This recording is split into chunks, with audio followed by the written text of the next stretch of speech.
Lieutenant Zachary Harris's world explodes into chaos as the interstellar freighter Horizon's Edge shudders violently. Alarms blare, emergency lights flash, and the acrid smell of burning circuits fills the air. With no time to spare, Zachary races to the escape pods, his heart pounding in his chest. He launches into the void, watching helplessly as the massive ship disintegrates behind him. The pod hurtles towards the desert planet Xerxes 4, its rust-colored surface growing larger by the second. Impact is imminent. Zachary braces himself, muscles tensing as the pod slams into the planet's surface. The jarring crash leaves him dazed but alive.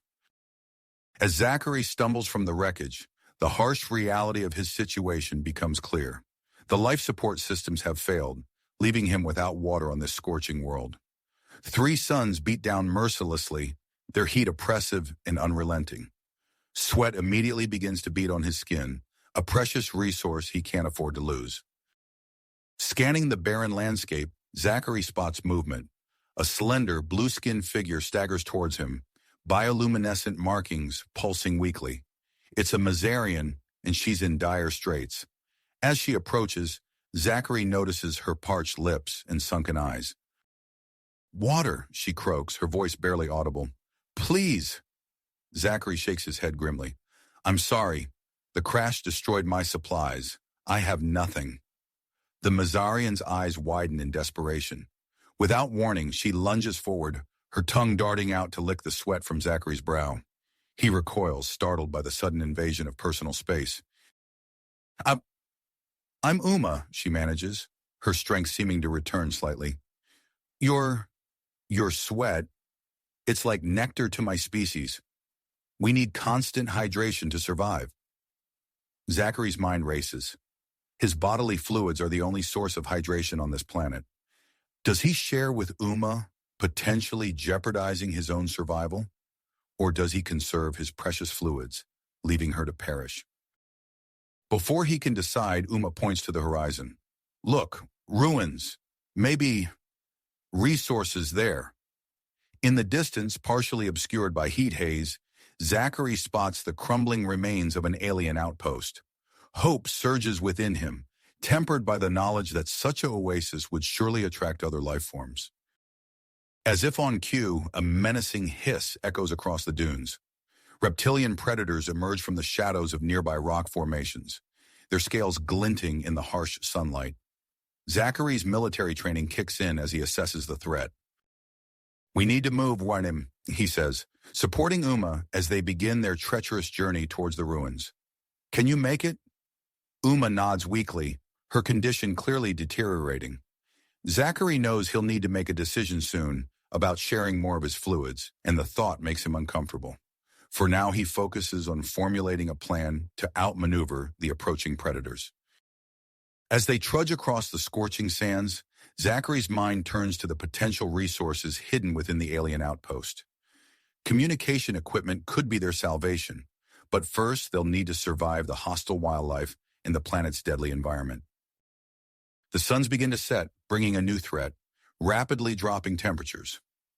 Zachary and Uma huddle together for warmth, their unusual symbiotic relationship growing more complex by the minute.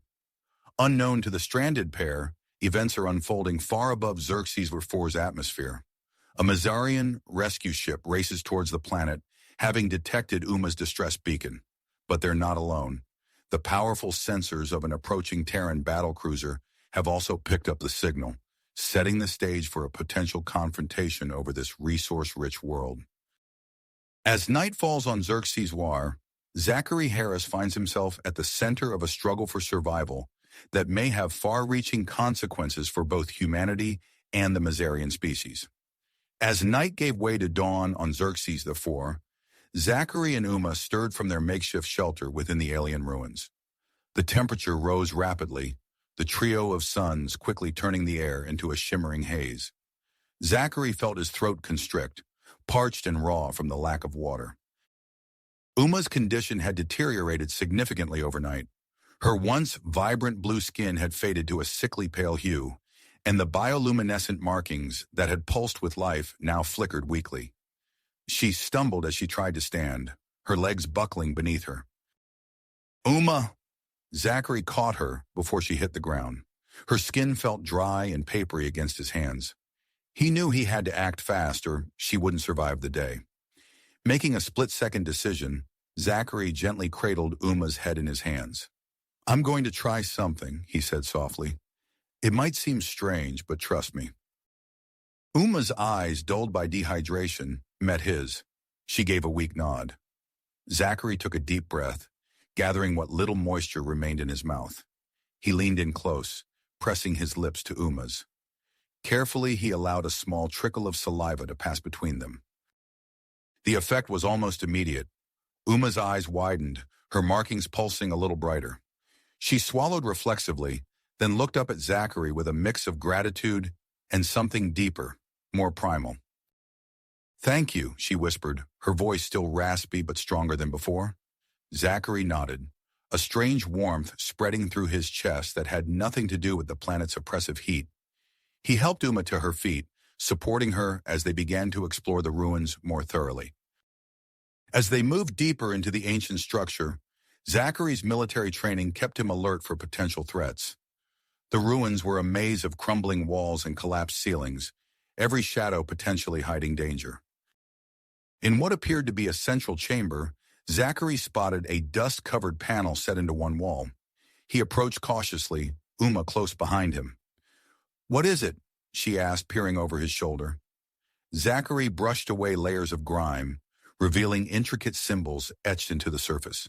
He pulled out his military-grade universal translator, a device he was immensely grateful to have salvaged from the crash.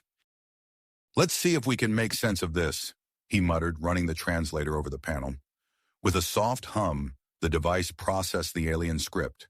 Suddenly, the panel lit up, projecting a holographic map of the planet into the air before them. Incredible, Uma breathed, her markings pulsing with excitement. Zachary studied the map intently, his eyes widening as he spotted a crucial detail. Look, he said, pointing to a blinking indicator several kilometers from their position. That symbol, I think it might represent water. Uma leaned in closer, her eyes lighting up with hope. An underground reservoir? Zachary nodded, a smile tugging at his lips despite their dire situation. If we can reach it, we might have a chance at long-term survival. Their moment of triumph was short-lived. A menacing hiss echoed through the ruins, followed by the scrape of claws on stone. The reptilian predators they had evaded earlier had found them. Zachary's mind raced, assessing their options. They were cornered in the chamber with only one exit. Fighting their way out seemed inevitable. He scanned the room looking for anything they could use as weapons. His eyes fell on a pile of debris, broken pieces of the alien structure that had withstood millennia. Uma, he said urgently, grab anything you can use as a weapon. We're going to have to fight our way out. As Uma gathered what she could, Zachary quickly fashioned a crude spear from a long piece of metal. He handed Uma a jagged chunk of stone, showing her how to grip it for maximum effect. Stay close to me, he instructed. Aim for their eyes or underbellies, anywhere that looks vulnerable. The first predator lunged into the room, its scales glinting in the dim light. Zachary met its charge with his makeshift spear, driving the point into the creature's open maw. It shrieked in pain, thrashing wildly. Uma proved to be a quick study. As a second predator tried to flank them, she swung her stone weapon with surprising force, catching it across the snout. The creature reeled back, momentarily stunned. Working in tandem, Zachary and Uma fought their way through the pack. Zachary's combat training melded seamlessly with Uma's natural agility, creating a formidable team. As the last predator fell, they stood back to back, breathing heavily. You're a natural, Zachary said, impressed by Uma's quick adaptation to combat. Uma's markings pulsed with a mix of exertion and pride. I had an excellent teacher. With the immediate threat neutralized, they gathered what supplies they could from the ruins and set out towards the water reservoir. The journey would be treacherous, but they had no other choice. As they stepped out of the ruins and into the scorching heat of Xerxes IV's 3 sons, Zachary felt a renewed sense of purpose. He glanced at Uma, her determined expression mirroring his own. Whatever challenges lay ahead, they would face them together. As the first rays of Xerxes IV's triple suns pierced the horizon, Zachary and Uma emerged from the ruins, their makeshift weapons still clutched tightly in their hands. The adrenaline from their recent battle with the reptilian predators began to fade, replaced by the harsh reality of their situation. They set out across the scorching sands, their eyes fixed on the distant point where the translator had indicated the presence of water. Uma's condition deteriorated rapidly as they trudged through the unforgiving terrain. Her once vibrant blue skin had faded to a pale, sickly hue, and her bioluminescent markings flickered weakly. Zachary glanced at his companion with growing concern. "Uma, we need to stop. You're not looking good." Uma stumbled, her legs buckling beneath her. Zachary caught her before she hit the ground, cradling her in his arms. Her skin felt dry and papery against his hands. I can't go on," Uma whispered, her voice barely audible over the howling desert wind. Zachary's mind raced. He knew what he had to do, but the idea made him uncomfortable. Pushing aside his hesitation, he gently cupped Uma's face in his hands. "I'm going to try something," he said softly. "It might seem strange, but trust me." Uma's dulled eyes met his and she gave a weak nod. Taking a deep breath, Zachary leaned in close, pressing his lips to Uma's. He allowed a steady stream of saliva to flow between them, pushing past his discomfort for the sake of her survival. The effect was immediate and startling. Uma's eyes widened, her markings pulsing with renewed energy. She swallowed reflexively, then looked up at Zachary with a mix of gratitude and something deeper, more primal. "Thank you," she breathed, her voice stronger than before. As Zachary helped Uma to her feet, a low rumble shook the ground beneath them. Without warning, the sand exploded upward, revealing a massive worm-like creature with multiple eyes and razor-sharp mandibles. Zachary's military training kicked in as he assessed the situation. "Uma, we need to move, now!" They sprinted across the dunes, the sandworm in hot pursuit. Zachary's eyes darted around, searching for anything they could use to their advantage. He spotted the crumbling remains of an ancient structure jutting out of the sand. "There," he shouted, pointing towards the ruins. "We can use that to trap it." Uma nodded, her agility returning as the creature bore down on them. They raced towards the structure, the ground quaking with each movement of the massive beast. As they reached the ruins, Zachary quickly formulated a plan.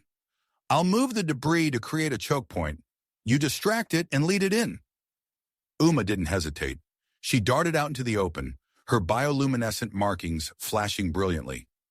The sandworm's many eyes locked onto her, its huge body twisting to follow. Zachary strained against a large piece of fallen masonry, muscles burning as he shifted it into position. Uma weaved between the creature's strikes, leading it closer to the trap with each pass. "Now!" Zachary yelled as Uma sprinted through the narrow gap he had created. The sandworm surged forward, its bulk slamming into the ancient stones. Trapped by its own momentum, it thrashed wildly, unable to free itself from the debris. Panting heavily, Zachary and Uma watched as the creature's movements slowed, finally ceasing altogether. They had bought themselves some time, but the ordeal had taken its toll. Zachary felt his vision blur, his throat constricting painfully. The constant sharing of his bodily fluids with Uma, combined with the physical exertion, had left him dangerously dehydrated. Uma noticed his deteriorating condition immediately. "Zachary, you're not well," she said, her voice permeated with concern. He tried to respond, but his parched throat produced only a raspy croak. His legs gave out, and he sank to the ground. Uma's eyes widened in alarm. She scanned the area frantically, her enhanced senses picking up something Zachary couldn't perceive. Without a word, she darted towards a nearby rock formation. Zachary watched through half-lidded eyes as Uma returned, carrying what looked like thick, spiny leaves. She knelt beside him, carefully splitting open one of the leaves to reveal a clear, gel-like substance. "This will help," she said softly, bringing the leaf to his lips. "It's safe for humans. Please drink." Too weak to argue, Zachary allowed Uma to feed him the plant's gel. The effect was almost instantaneous. He felt a cool sensation spread through his body, his parched cells greedily absorbing the much-needed moisture. As Zachary's strength returned, he looked at Uma with newfound appreciation. "Thank you," he said, his voice still rough but audible. "I guess we're even now." Uma's markings pulsed with a warm glow. "We're beyond keeping score, Zachary. We survived together, or not at all." The suns began to set, plunging the temperature from one extreme to another. Zachary and Uma sought shelter in a small cave, huddling close for warmth. In the confined space, Zachary became acutely aware of Uma's proximity.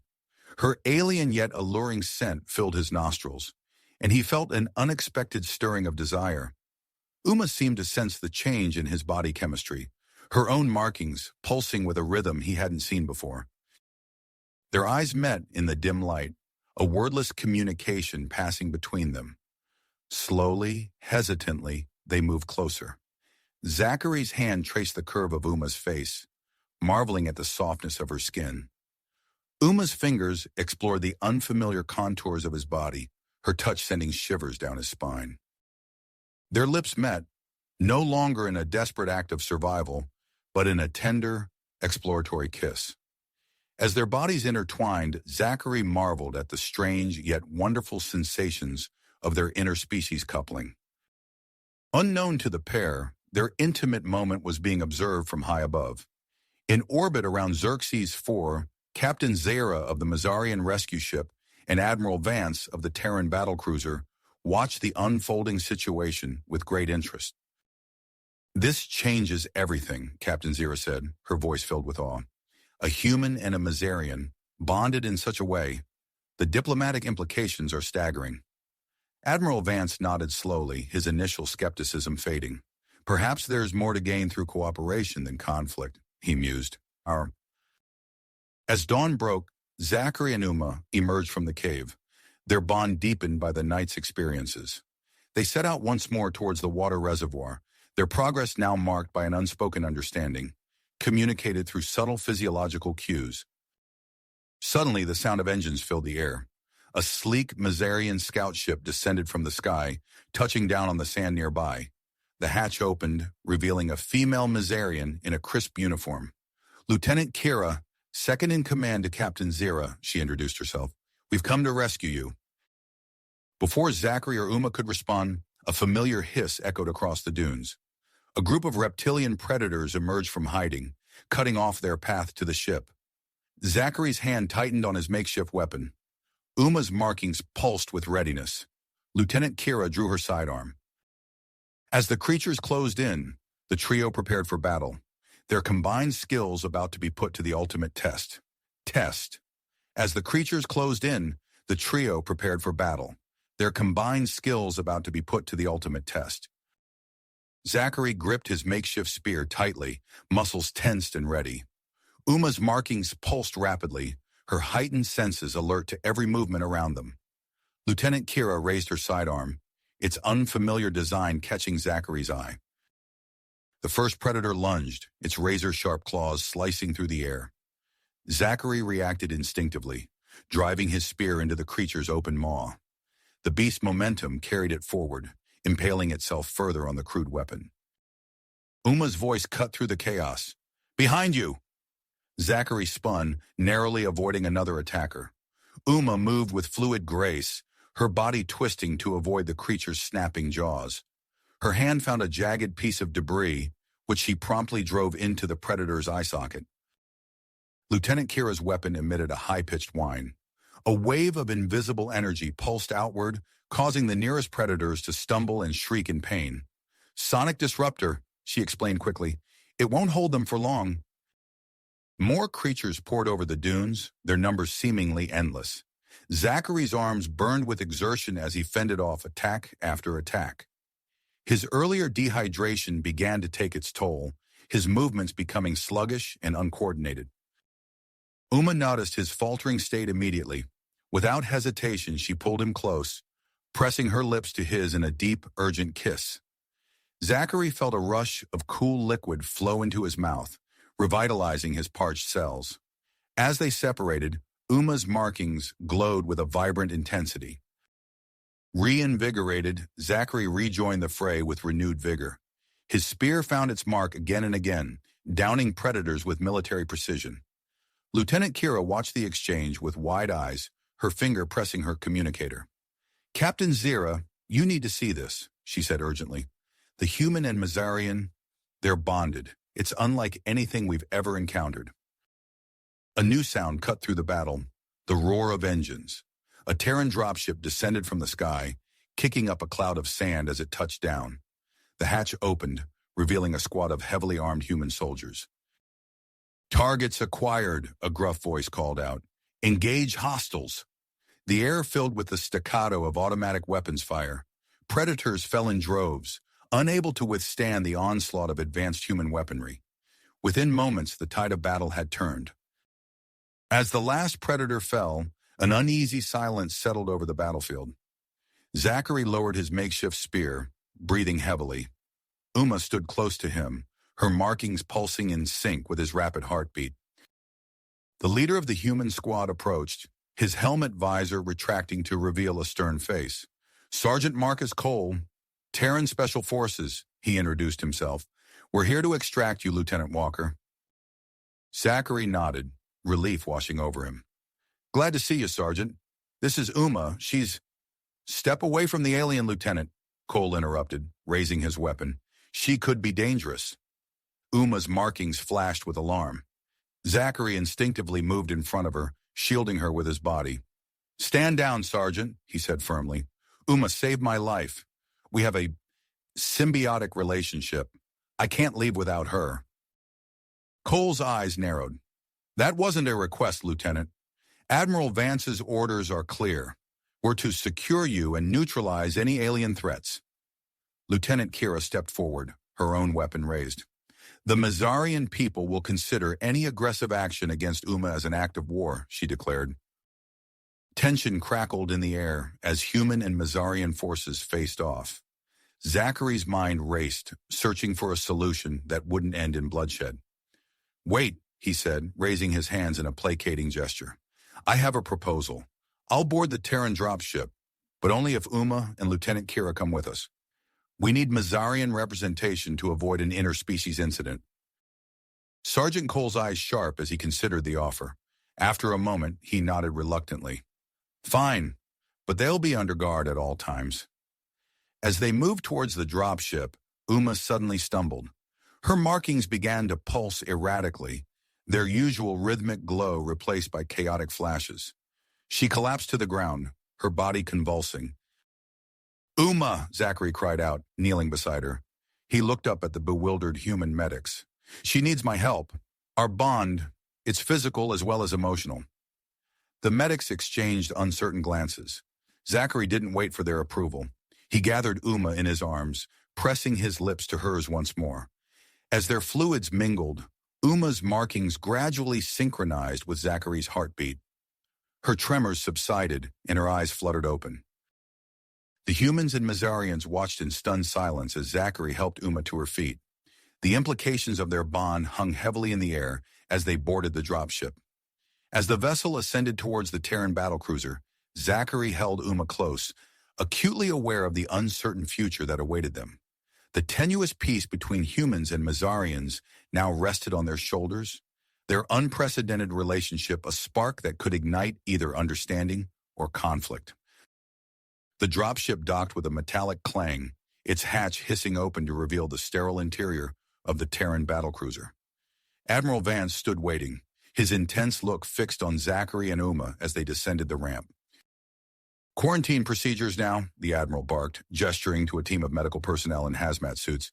"We can't risk alien contamination spreading through the ship."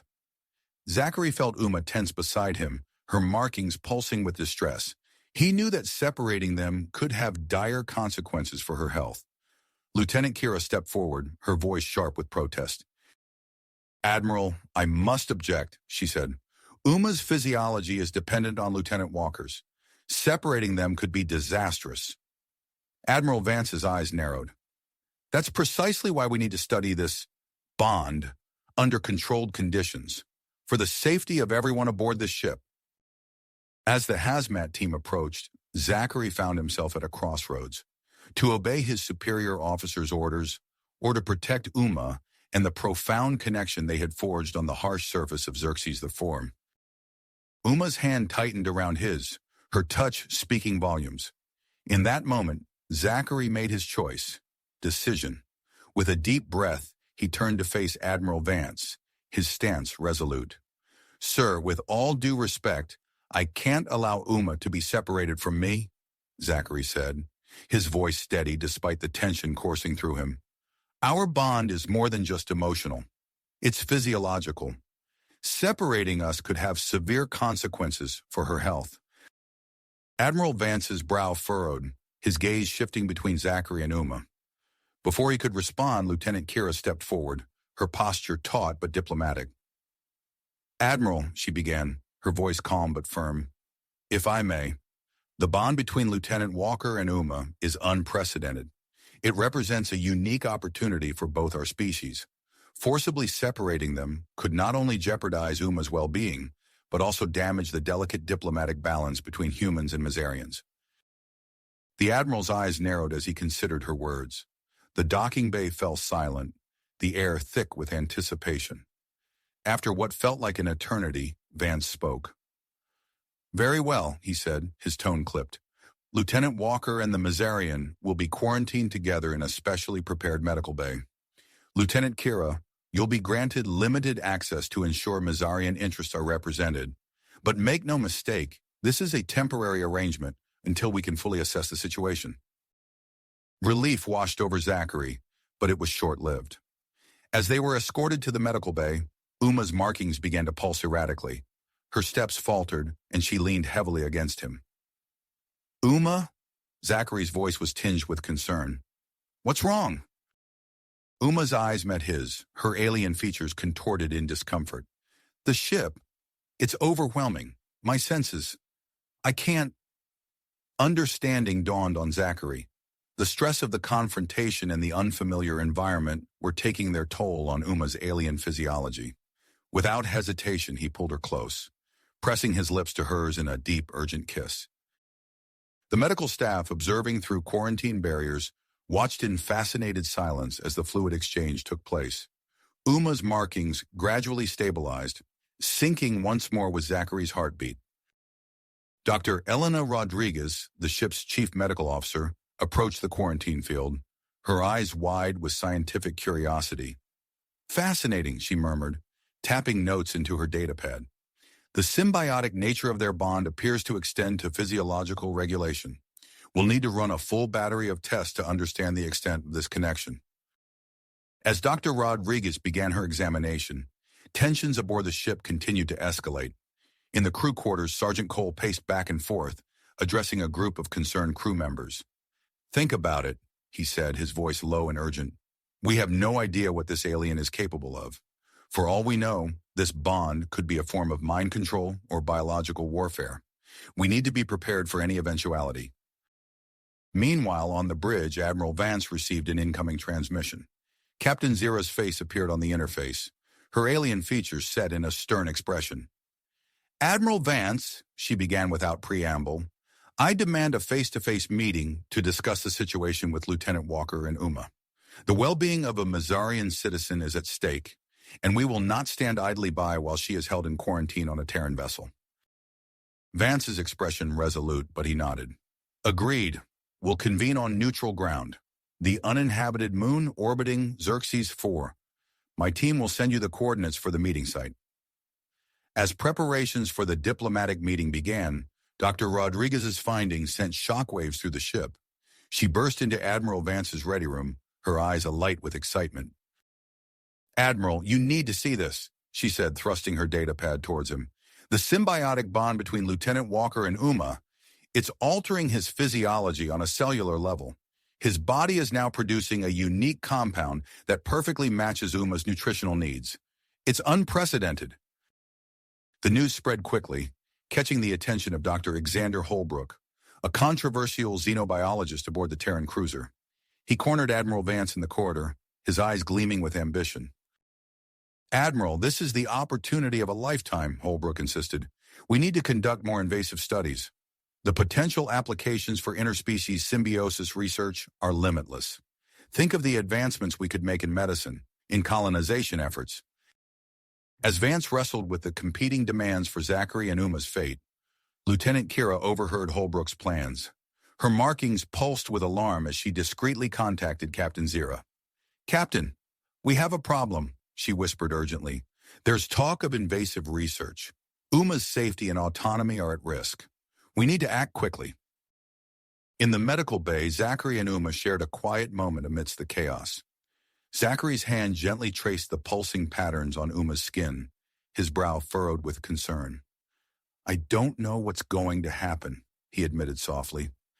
"I feel torn between my duty as a Terran officer and whatever this is between us.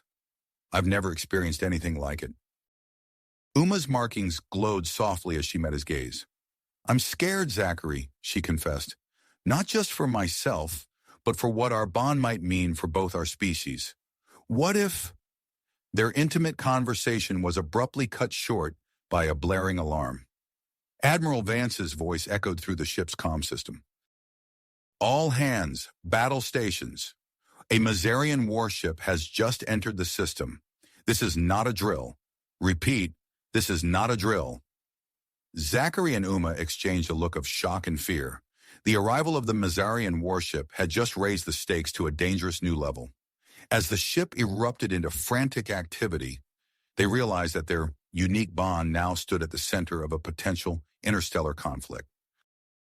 The medical bay doors hissed open, revealing Admiral Vance flanked by security personnel. His expression was grim as he addressed Zachary. "Lieutenant Walker, your presence is required for the diplomatic meeting on the moon's surface. You'll act as a mediator between our delegations. We leave in 10 minutes. Zachary's heart sank as the implications set in. He would have to leave Uma behind, potentially putting her health at risk. As he grappled with this impossible dilemma, the fate of human-Mazarian relations hung in the balance. With Zachary and Uma's unprecedented bond at the very center of the storm, Zachary's heart raced as he processed Admiral Vance's words. The prospect of leaving Uma behind filled him with dread, but he knew his duty as a Terran officer. He opened his mouth to respond when Uma suddenly collapsed, her markings flashing erratically. "Uma!" Zachary cried, catching her before she hit the floor. Dr. Rodriguez rushed forward, her medical scanner whirring. "Her vital signs are plummeting," she announced, her voice tense. "It seems the stress of the situation and the impending separation are causing a severe physiological reaction." Admiral Vance's brow furrowed as he watched Uma convulse in Zachary's arms. The lieutenant's hands moved instinctively to cradle her face, his lips meeting hers in a desperate attempt to stabilize her condition. After a moment of tense silence, Dr. Rodriguez spoke again. "Admiral, I can't in good conscience recommend separating them. The symbiotic bond appears to be critical to Uma's survival. Forcing them apart could be fatal." Vance's teeth gritted as he weighed his options.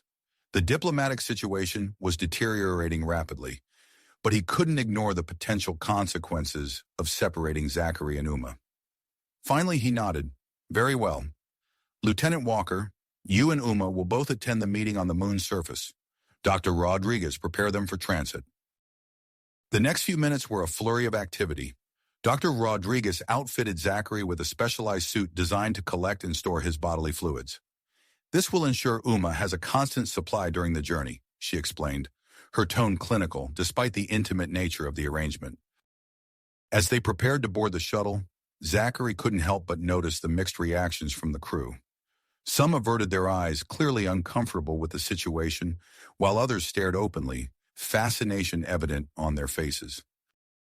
The small diplomatic team boarded the shuttle, with Zachary and Uma securely placed in a sealed compartment. As the engines roared to life, Zachary held Uma close, feeling the steady pulse of her markings against his skin. The descent to the moon's surface was rough, the shuttle bucking and shaking as it entered the thin atmosphere. Suddenly, a violent jolt threw them against the restraints. Alarms blared as the pilot's voice crackled over the intercom. "Brace for impact! We're going down hard!" The shuttle slammed into the lunar surface, skidding across the barren landscape before coming to a stop. As the dust settled, Zachary checked on Uma.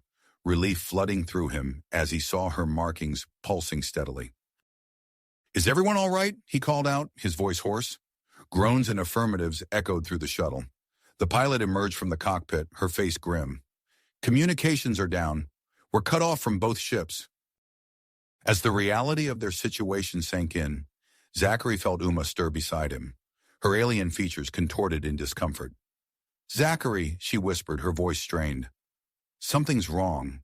The gravity, the temperature, I feel strange." Dr. Rodriguez appeared at their side, her medical scanner already in hand. "The moon's environment is affecting her physiology," she reported. "Her need for your fluids has increased significantly." Without hesitation, Zachary activated the fluid transfer system in his suit. As the life-sustaining liquid flowed into Uma, her markings brightened, pulsing in sync with Zachary's heartbeat. The diplomatic team emerged from the shuttle, surveying the desolate lunar landscape. In the distance, a structure loomed, its architecture unmistakably alien. "Look," one of the team members exclaimed. "It's like the outpost on Xerxes 4. As they approached the ancient structure, Uma's markings began to pulse more rapidly. I can sense something," she said, her voice filled with wonder. "There's more to this place than we can see." Zachary watched in amazement as Uma moved confidently towards a seemingly blank wall. Her hand hovered over the surface, her markings glowing intensely. Suddenly, a hidden door slid open, revealing a long, dark corridor. The team exchanged glances of surprise and excitement. As they ventured deeper into the outpost, Uma's heightened senses proved invaluable. She guided them through hidden chambers and past ancient security measures, her connection to Zachary somehow amplifying her abilities. As they explored, the humans on the team began to see Uma in a new light. The disgust and unease that had been evident earlier began to fade, replaced by a grudging respect for her unique capabilities. Their progress was abruptly halted when they entered a vast chamber filled with alien technology. Before anyone could react, the floor beneath them hummed to life. Panels slid open, revealing sleek, metallic figures. "Automated defenses," someone shouted as the robotic guardians advanced on the group. Chaos erupted as humans and Mazarians alike scrambled for cover. Zachary pulled Uma behind a fallen pillar, his heart pounding. The diplomatic mission had just become a fight for survival.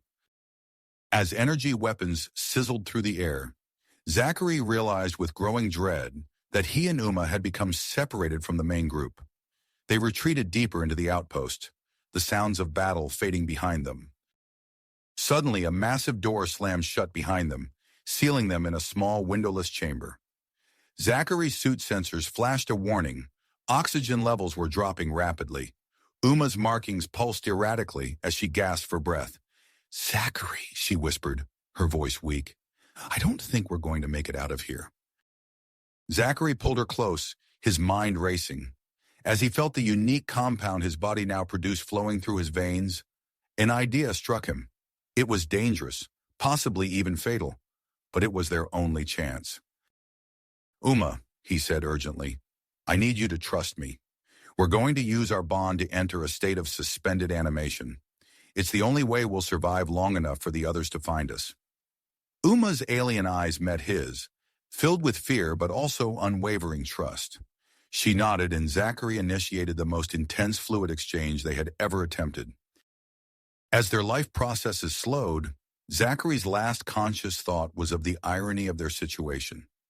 The very bond that had caused so much controversy might now be the key to their survival, and perhaps to a new understanding between their species. Outside the sealed chamber, the battle raged on.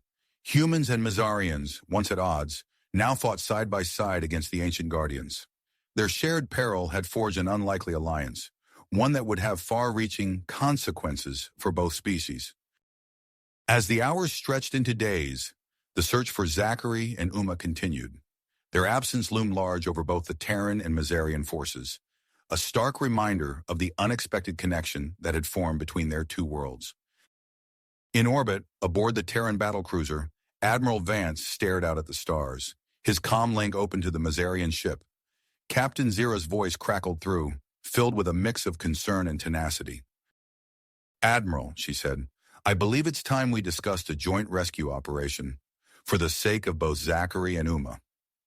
Vance nodded, a grim smile playing at the corners of his mouth. Agreed, Captain. It seems our fates are more intertwined than we ever could have imagined. As the two leaders began to plan their cooperation, the fate of Zachary and Uma remained uncertain. Deep within the ancient outpost, their lives hung in the balance, sustained only by the unique bond they shared. A bond that was rapidly becoming a symbol of hope for a new era of human-Mazarian relations. As the hours stretched into days, the absence of Zachary and Uma burdened immensely on both the Terran and Mazarian forces. The joint rescue operation, born out of necessity, had become a testament to the unexpected alliance forming between the two species. On the lunar surface, Dr. Rodriguez wiped sweat from her brow as she calibrated a device of her own design. Mazarian scientists huddled around her, their markings pulsing with anticipation. If this works, she explained, adjusting a dial, we should be able to detect the unique biosignatures of Zachary and Uma's symbiotic bond. The device hummed to life, its screen flickering with data. A Mazarian scientist leaned in, his alien eyes widening. There, he exclaimed, pointing to a cluster of readings. These patterns are unlike anything we've seen before. Dr. Rodriguez nodded, a mix of relief and concern on her face. It's them, but these readings, they're much weaker than I expected. We need to move fast. Inside the sealed chamber, Zachary's eyes fluttered open, his mind sluggish as he emerged from suspended animation. Beside him, Uma stirred, her markings dim and erratic. Uma, he croaked, his throat dry. Wake up. Something's wrong. Uma's eyes opened slowly, her alien features contorted in discomfort. Zachary, she whispered, the air, it's so thin. Zachary's suit sensors confirmed their worst fears. The chamber's oxygen levels had plummeted during their unconscious state. They had mere hours before suffocation became inevitable. As they struggled to their feet, Zachary felt a strange sensation coursing through his body. His connection to Uma seemed stronger, more visceral than ever before. Without thinking, he pulled her close, pressing his lips to hers. To their shock, they found they could share oxygen through their fluid exchange. Uma's markings brightened as she inhaled, while Zachary felt a surge of alien vitality flow into him. How is this possible? Uma gasped, her voice stronger. Zachary shook his head, equally amazed. I don't know, but it might be our only chance to survive. Outside the chamber, the rescue team pushed deeper into the outpost. Sergeant Cole ducked as an energy blast sizzled over his head, scorching the ancient wall behind him. These damn robots just keep coming, he shouted, returning fire.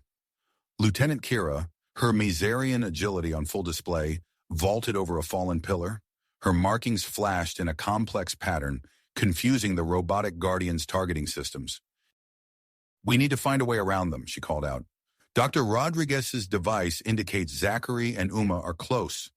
As the battle raged on, the unlikely allies found themselves relying on each other's unique abilities. Humans provided cover fire while Mazarians used their bioluminescent markings to distract and disorient the ancient defenses. In orbit, Admiral Vance paced the bridge of his ship, his comlink open to the Mazarian vessel. Captain Zira, we're running out of options. I'm considering a more aggressive approach. Zira's voice crackled through, tense but resolute. What do you propose, Admiral? Vance took a deep breath. We have experimental mining equipment aboard. It could cut through the outpost's outer shell, create a direct path to the chamber. A moment of silence followed. The archaeological value of this site is immeasurable, Zira replied. But I agree. Zachary and Uma's lives must take priority.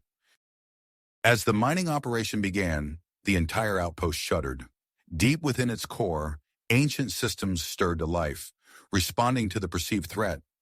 In the sealed chamber, Zachary and Uma clung to each other as the room began to tilt and shift. Their symbiotic exchanges had become nearly constant, each breath shared between them a lifeline. Zachary, Uma whispered, her alien eyes meeting his. I can feel your thoughts, your emotions. It's like we're becoming one. Before Zachary could respond, A violent jolt threw them against the wall. The chamber groaned and creaked, metal scraping against metal as it detached from the main structure. Outside, Sergeant Cole watched in horror as the section of the outpost containing Zachary and Uma began to sink into the lunar surface. "No!" he shouted, sprinting toward the disappearing chamber. Lieutenant Kira caught his arm, pulling him back. "Wait! Look!" The ground before them split open, revealing a massive hangar bay. At its center stood an enormous spacecraft, its design clearly alien and far more advanced than anything humans or Mazarians had ever encountered. As the team stared in awe, Dr. Rodriguez's device began beeping frantically. "The chamber!" she exclaimed. "It's descending deeper into the moon. We need to follow it." Without hesitation, Sergeant Cole and Lieutenant Kira led a small team toward the sinking chamber. They leaped into the opening, using their suit's thrusters to control their descent. The passage twisted and turned, leading them deeper into the moon's core. Ancient security checkpoints flashed to life as they passed, scanning their bodies with beams of ethereal light. Finally, they emerged into a vast cavern. At its center, a shimmering energy portal pulsed with otherworldly power. They watched as the chamber containing Zachary and Uma disappeared into its depths. Sergeant Cole stepped forward, his eyebrows furrowed. "We follow them, no matter where it leads." Lieutenant Kira nodded, her markings glowing with tenacity. Together. As one, the small rescue team plunged into the portal, vanishing in a flash of blinding light. The fate of Zachary and Uma, and perhaps the future of human-Mazarian relations, hung in the balance as they ventured into the unknown. Unknown as they ventured into the shimmering portal. The rescue team emerged on the other side, disoriented by the sudden shift in their surroundings. They found themselves in a vast, dimly lit chamber, its walls covered in pulsing, bioluminescent patterns. At the center stood the sealed container that had carried Zachary and Uma. Sergeant Cole approached cautiously, his weapon at the ready. "Dr. Rodriguez, can you get a reading on their life signs?" The doctor nodded, her eyes fixed on her handheld scanner. "I'm detecting 2 distinct biosignatures, but there's something odd about them." As if on cue, the chamber door hissed open. The team collectively held their breath, unsure of what they might find. What they saw left them stunned into silence. Zachary and Uma stumbled out, alive but dramatically transformed. Zachary's skin now bore faint, glowing patterns reminiscent of Uma's markings, while her blue complexion had taken on a more human-like tone. They clung to each other, their bodies pulsating in perfect synchronization. "My God," Dr. Rodriguez whispered, her scanner beeping frantically. "Their physiologies, they've merged somehow. Their circulatory systems are interconnected, allowing for constant fluid and oxygen exchange." Lieutenant Kira stepped forward, her alien eyes wide with astonishment. "How is this possible?" Before anyone could respond, the facility around them hummed to life. Holographic displays flickered into existence, filling the air with ghostly blue light. Complex DNA structures rotated slowly, showing human and Mazarian genomes side by side. A third structure appeared, a perfect blend of the two, an exact match for Zachary and Uma's new hybrid form. "This place," Dr. Rodriguez said, her voice filled with awe, "it's some kind of advanced genetic research station. It must have been designed to study or even create interspecies hybrids." Sergeant Cole's comm link crackled. "Cole, report. What's happening down there?" Admiral Vance's voice came through, tense with concern. As Cole began to explain the situation, a series of loud hisses echoed through the chamber. Hidden compartments in the wall slid open, revealing rows of stasis pods. Inside each, a figure could be seen, beings of mixed species, their features a blend of familiar and utterly alien. "Sir," Cole said, his voice tight, "we've got a situation here. There are other hybrids, dozens of them, and they're waking up." The lids of the stasis pods began to open, one by one. Mist poured out, obscuring the emerging figures. Sergeant Cole raised his weapon, gesturing for the team to form a defensive perimeter around Zachary and Uma. "Lieutenant Kira," he barked, "see if you can access that central computer. We need to know what we're dealing with here." Kira nodded, her markings pulsing rapidly as she approached a nearby console. Her fingers flew over the alien interface, her Mazarian abilities allowing her to interface with the technology in ways that humans couldn't. Meanwhile, Dr. Rodriguez knelt beside Zachary and Uma, who seemed only vaguely aware of their surroundings. Their eyes were locked on each other, a silent communication passing between them. "Zachary, Uma," the doctor said softly, "can you understand me?" They turned to her in unison, their movements perfectly synchronized. When they spoke, their voices overlapped, creating an eerie harmony. It's hard to separate," they said. "Our thoughts, our feelings, they're all mixed together." Dr. Rodriguez nodded, her face a mask of professional calm despite the extraordinary situation. "I'm going to run some more detailed scans. We need to understand what's happened to you." As she worked, Sergeant Cole's comm link crackled again. This time it was Captain Zira's voice that came through. "Sergeant, we're detecting massive energy fluctuations from your location. What's your status?" Cole glanced around the chamber, watching as more hybrid beings emerged from their pods. Some stumbled, disoriented after eons of sleep.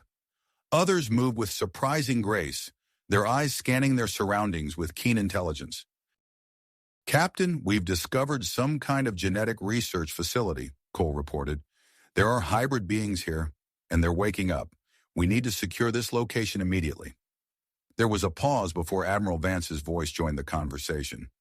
"Understood, Sergeant. We're mobilizing additional forces, but be advised, this discovery could have far-reaching implications.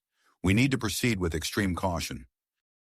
As if to underscore the Admiral's words, one of the hybrid beings suddenly let out a piercing shriek. It was larger than the others, its body a patchwork of scales, fur, and iridescent skin. With shocking speed, it charged towards the rescue team.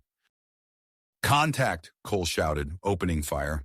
His energy bolt struck the creature, but seemed to have little effect. It barreled past him, heading straight for Zachary and Uma. In that moment, something extraordinary happened. Zachary and Uma rose as one, their bodies glowing with a strange, combined energy. They reached out towards the charging hybrid, their hands intertwined. A pulse of energy erupted from them, washing over the aggressive being. It stopped in its tracks, its wild eyes suddenly calming. A look of understanding passed between the hybrid and the transformed couple. The chamber fell silent as everyone stared in amazement. Zachary and Uma turned to face the rescue team, their eyes now glowing with an otherworldly light. "We understand now," they said in their harmonized voice. "This place, it's not just for research. It's a key to something greater. They see a way to bridge the gap between species." Dr. Rodriguez stepped forward, her scanner still humming. "What do you mean? What exactly is happening to you?" Zachary and Uma smiled, an expression that was both familiar and alien. "We're becoming something new," they said. "Something that could change everything." As they spoke, more of the hybrid beings approached, gathering around them in a circle. The rescue team watched, weapons lowered but ready, as a silent communication seemed to pass between Zachary, Uma, and the ancient creations of this mysterious facility. In orbit, Admiral Vance and Captain Zira exchanged troubled looks through the video link.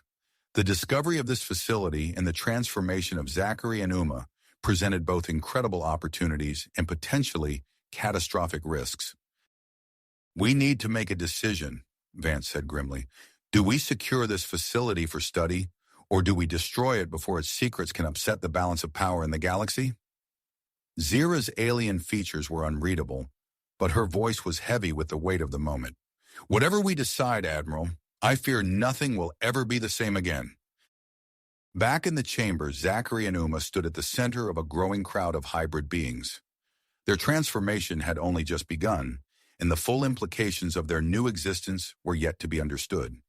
As the rescue team watched, unsure whether to intervene or simply observe, one thing became clear: the future of human-Mazarian relations, and perhaps the future of all species in the galaxy, now hinged on what would happen next in this ancient, mysterious facility. Something extraordinary began to unfold. Admiral Vance's voice crackled through the comlink once more. "Sergeant Cole, we've reached a decision. Captain Zira and I are dispatching additional personnel and equipment to secure the facility. We'll be establishing a joint research base effective immediately. Cole nodded, relief washing over him. Understood, sir. We'll maintain our position and await reinforcements. Over the next few hours, the ancient outpost transformed into a hive of activity. Shuttles descended from orbit, bringing with them teams of human and Mazarian scientists, security personnel, and cutting-edge research equipment. The chamber that had once held only a handful of individuals now buzzed with urgent conversations and the hum of machinery. Dr. Rodriguez found herself at the center of it all, leading a diverse team of researchers as they began the monumental task of unraveling the mysteries of Zachary and Uma's transformation. She carefully attached sensors to their skin, which now pulsed with a soft, otherworldly glow. "How are you feeling?" she asked, her eyes fixed on the readout scrolling across her tablet. Zachary and Uma spoke in unison, their voices a harmonious blend. "We are adjusting. It's difficult to describe. We are two, yet we are one." As Dr. Rodriguez worked, she noticed subtle changes in their physiology. The hybrid patterns on their skin seemed to shift and flow, adapting to their merged state. She made a note to monitor these changes closely over time. Across the chamber, a team of Mazarian scientists huddled around the subdued hybrid creature that had attacked earlier. Their instruments hummed as they took readings, their expressions a mix of fascination and concern. "Dr. Rodriguez," one of the Mazarian researchers called out, her voice tinged with excitement. "You need to see this." Rodriguez hurried over, her eyes widening as she saw the data on their screens. The hybrid's DNA contained markers from multiple species, some entirely unknown to both humans and Mazarians. "This is incredible," she breathed. "These beings, they're not just human Mazarian hybrids. They're combinations of species from across the galaxy." The implications of this discovery sent shockwaves through the research team. Discussions broke out in every corner of the facility, theories flying back and forth about the purpose of such extensive genetic experimentation. As the days passed, Zachary and Uma's abilities continued to develop. They demonstrated enhanced strength, lifting equipment that would have been impossible for either a human or a Mazarian alone. Their wounds, sustained during their ordeal in the sealed chamber, healed at an accelerated rate. Most remarkably, they began to communicate telepathically, not just with each other, but with the other hybrid beings in the facility. This development caught the attention of military observers. Colonel Viktor Volkov, a stern-faced man with a reputation for aggressive tactics, arrived at the facility with a team of hardline officers. His presence immediately raised tensions among the researchers. "We need to consider the military applications of this technology," Volkov insisted during a tense meeting with Admiral Vance and Captain Zira. "Imagine an army of hybrid soldiers combining the best traits of multiple species." Zachary and Uma, present at the meeting, exchanged a troubled glance. "We're not weapons, worry," they said, their merged voice firm. "This gift, it's meant for something more." The debate was interrupted by the arrival of a group of Mazarian spiritual leaders. Clad in ornate robes, they insisted on performing sacred rituals to assess the state of Zachary and Uma's souls. The entire facility watched in hushed anticipation as the Mazarian elders conducted their ceremony. Incense filled the air as they chanted in their native tongue, their hands hovering over Zachary and Uma's joined forms. Suddenly, the elders gasped in unison. "It cannot be," one of them whispered. "Their souls. They have merged as well.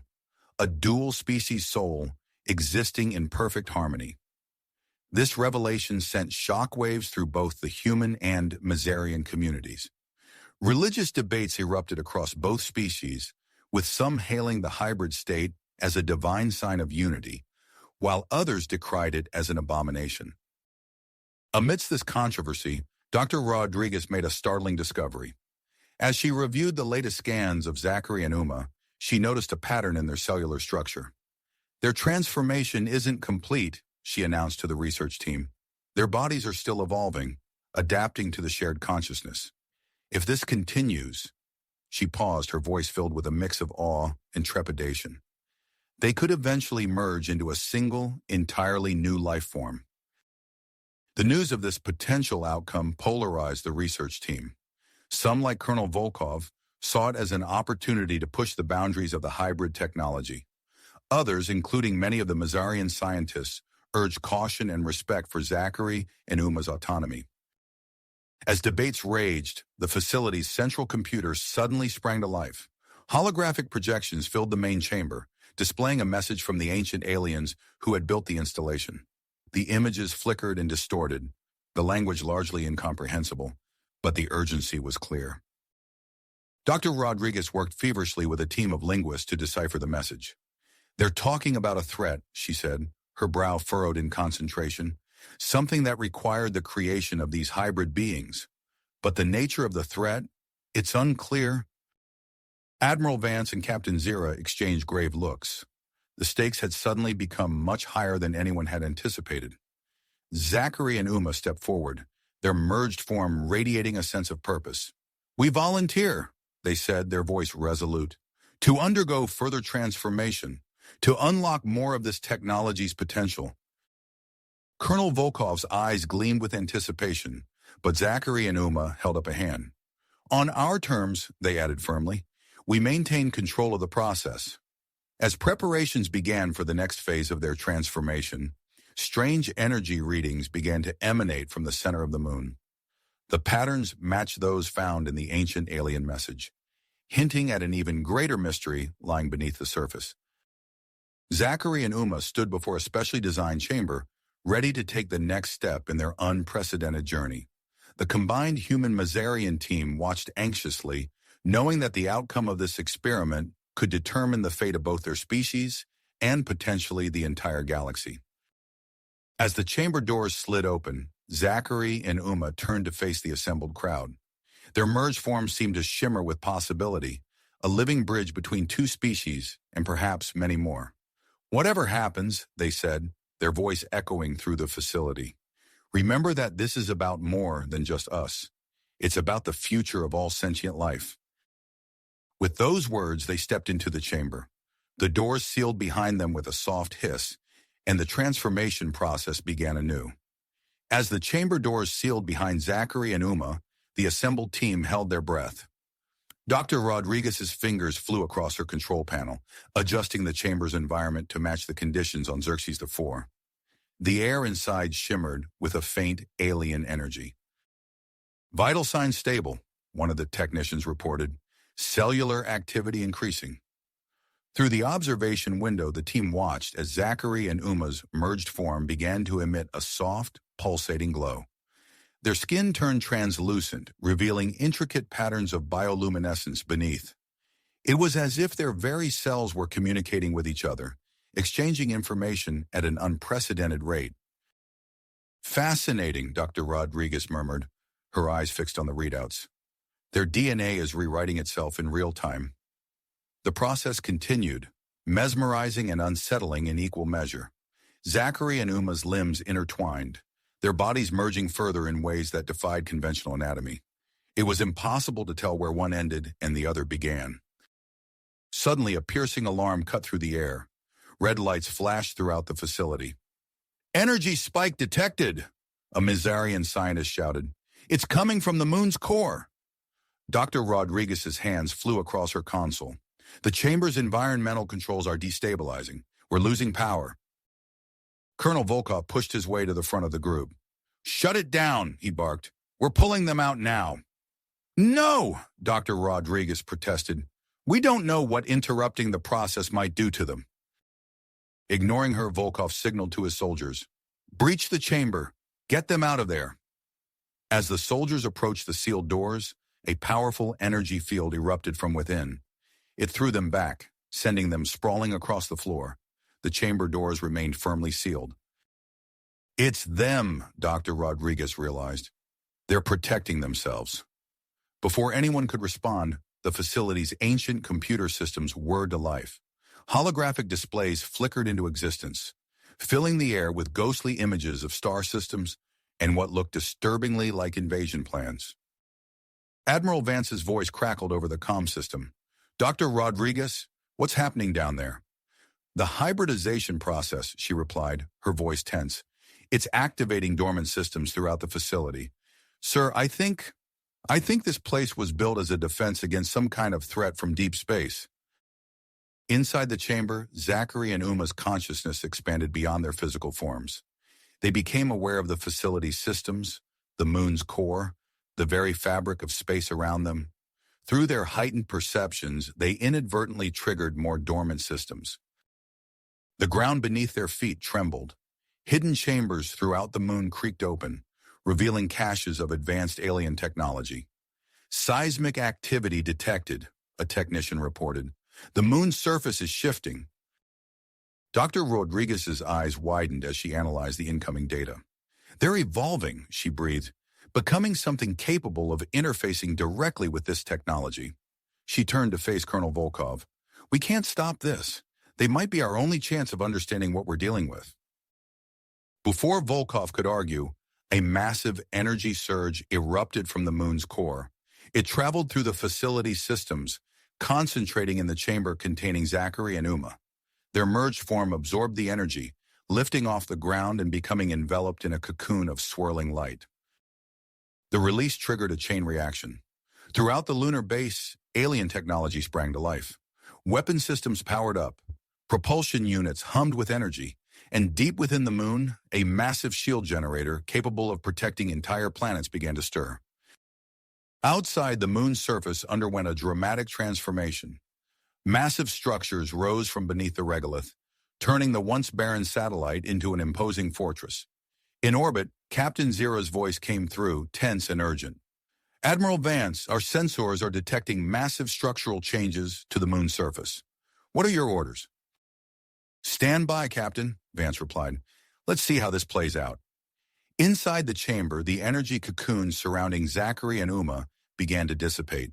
As the light faded, it revealed a singular being that combined the most advanced aspects of both human and Mazarian physiology. The chamber doors slid open with a hiss. The newly formed entity, which Dr. Rodriguez mentally dubbed Zuma, took its first steps into the room. Everyone fell silent, staring in awe at the being before them. Zuma's skin shimmered with an otherworldly iridescence. Its eyes, now a swirling mix of human and Mazarian traits, surveyed the room with an intelligence that seemed to transcend both species. Zachary, Uma, Dr. Rodriguez ventured, her voice barely above a whisper. Zuma turned to face her, its movements fluid and graceful. When it spoke, its voice resonated with harmonics that seemed to vibrate through the very air. We are here, Zuma said.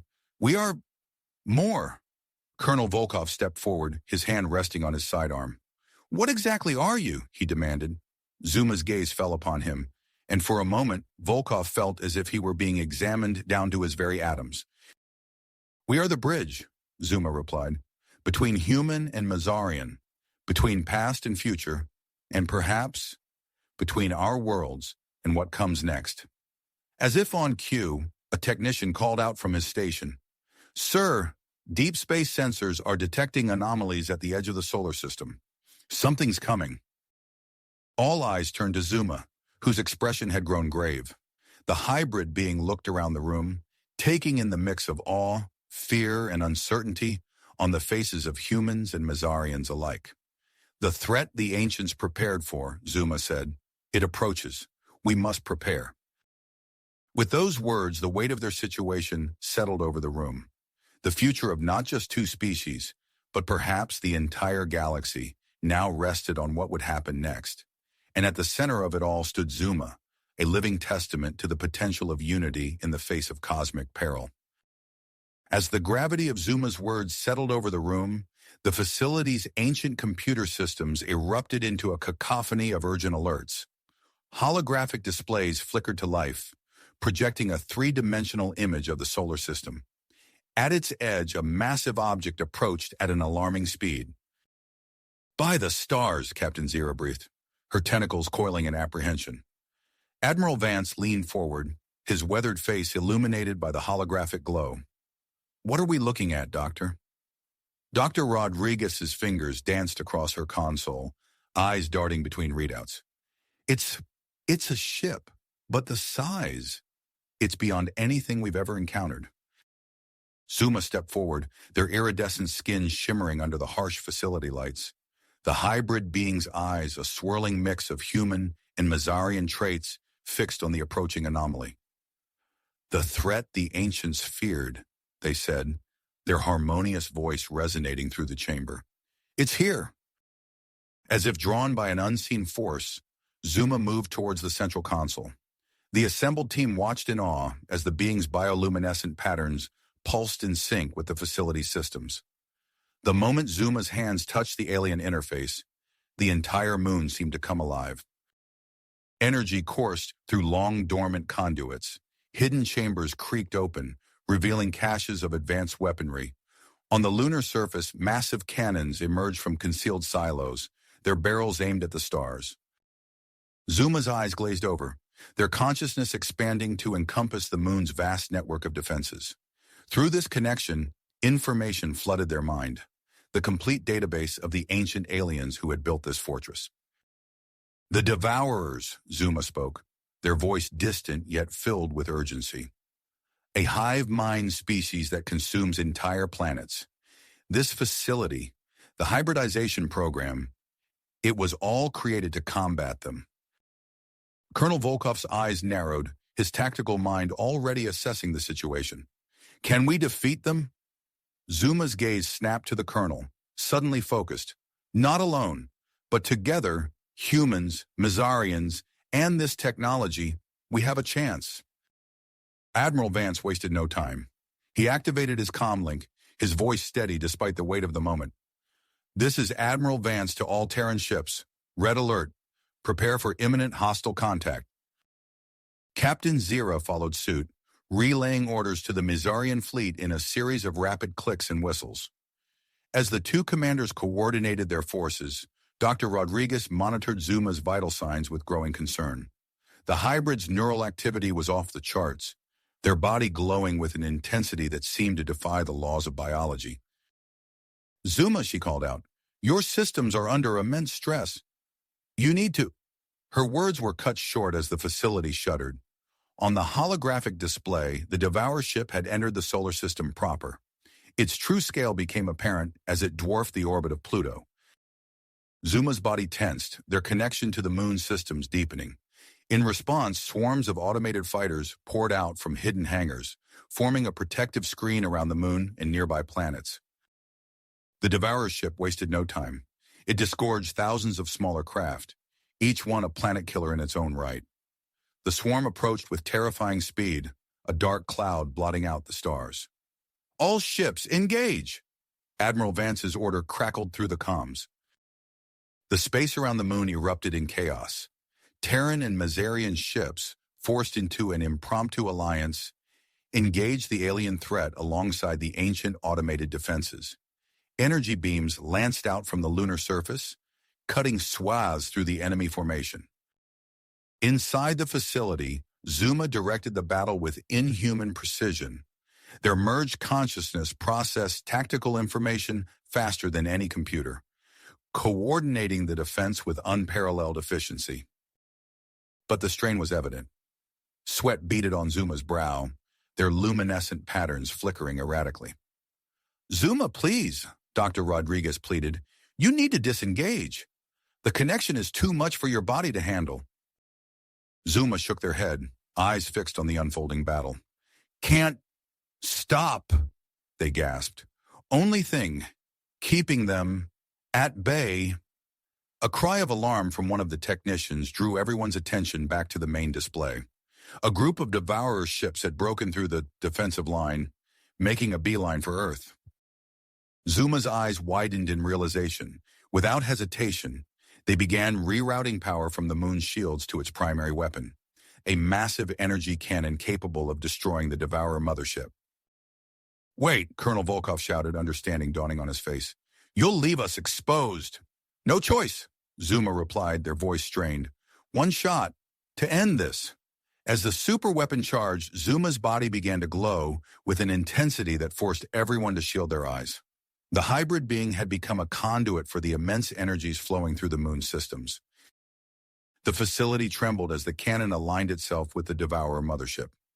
Zuma's fingers hovered over the firing controls, their merged consciousness calculating the precise moment to strike. In the space above, the battle raged on. Terran and Mazarian ships fought with desperate valor against the seemingly endless swarm of devourer craft. The fate of two worlds, and perhaps the entire galaxy, hung in the balance. Zuma's hand descended towards the firing control, their body incandescent with power. As their fingers touched the alien metal, a blinding beam of energy erupted from the lunar surface, streaking towards the heart of the devourer fleet. Mothership. Time seemed to slow as the beam traversed the vast distance, carrying with it the hopes of two worlds. The impact was cataclysmic.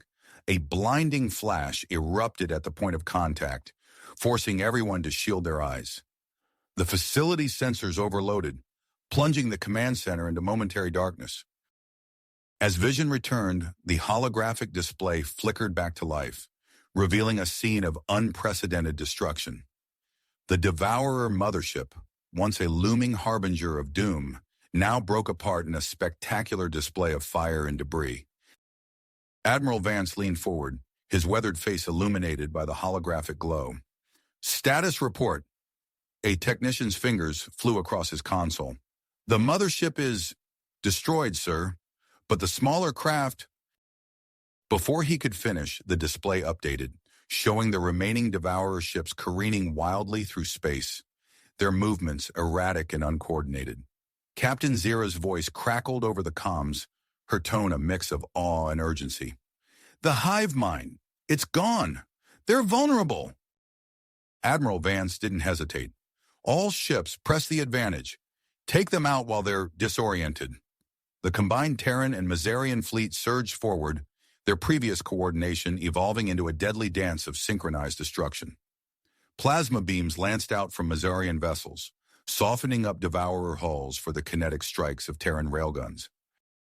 In the command center, cheers erupted as enemy ships winked out of existence one by one. But the celebration was short-lived. A sickening crack echoed through the chamber, followed by a heavy thud. All eyes turned to see Zuma crumple to the floor, their luminescent skin flickering like a dying star. "Zuma!" Dr. Rodriguez cried out, rushing to the hybrid's side. She fumbled with her medical scanner, her face paling as she read the results. "Severe cellular instability. We need to get them to the medbay now." As a team of medics rushed in with a hover stretcher, Colonel Volkov's eyes narrowed. He watched the frantic efforts to stabilize Zuma, his mind racing with calculations and opportunities. While Dr. Rodriguez and her team whisked Zuma away, Volkov turned to his second-in-command. "Initiate Protocol Omega," he murmured. "It's time we secured this facility for the good of Earth." Across the command center, Volkov's soldiers moved with practiced efficiency. Key systems were locked down, communications cut off. Before anyone could react, the colonel's voice rang out, amplified by the facility's speakers. "Attention all personnel. In light of recent events and the ongoing threat to Earth's security, I am declaring martial law. All non-essential staff are to return to their quarters immediately. Any resistance will be met with force." Outside the lunar base, Admiral Vance and Captain Zira found themselves abruptly cut off from the ground team. Their attempts to re-establish contact met with static and automated security protocols. In the medical bay, Dr. Rodriguez worked feverishly to stabilize Zuma.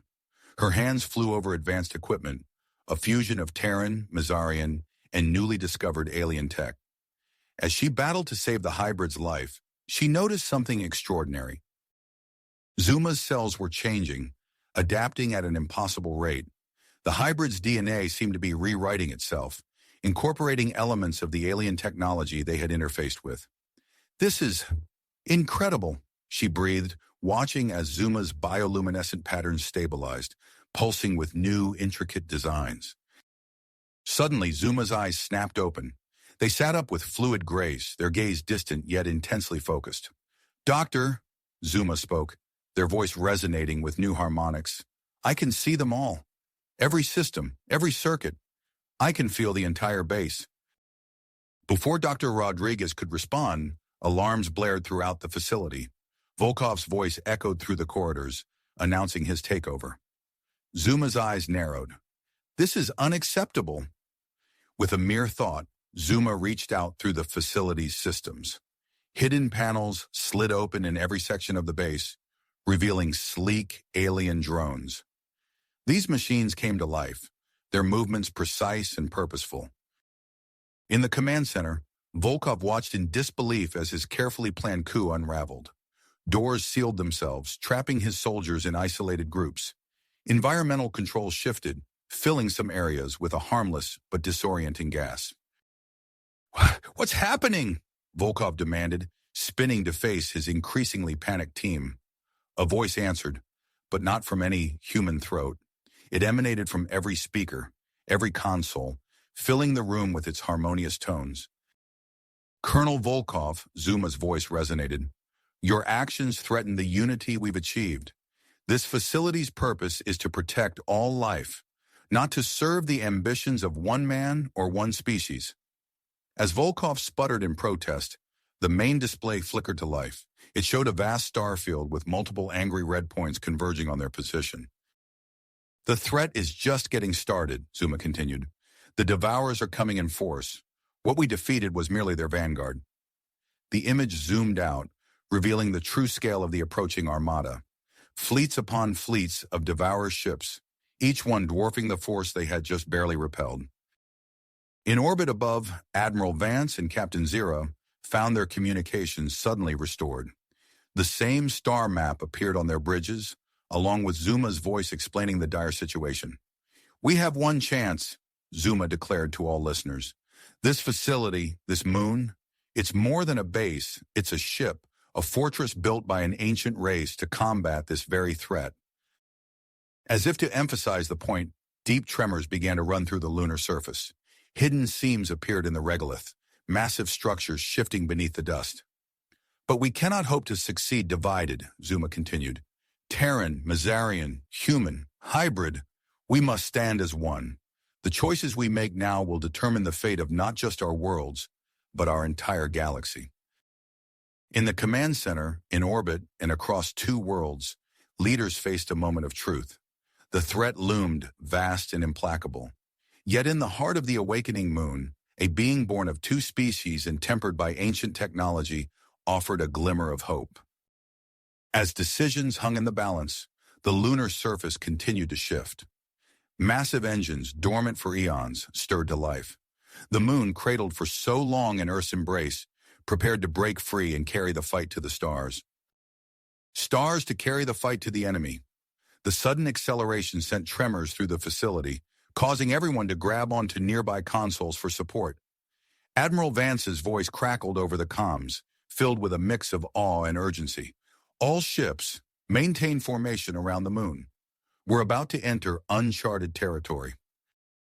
As the lunar surface receded from Earth's familiar blue sphere, Zuma's connection to the ancient systems deepened. Their eyes glowed with an otherworldly light as they processed vast amounts of data streaming through their hybrid neural network.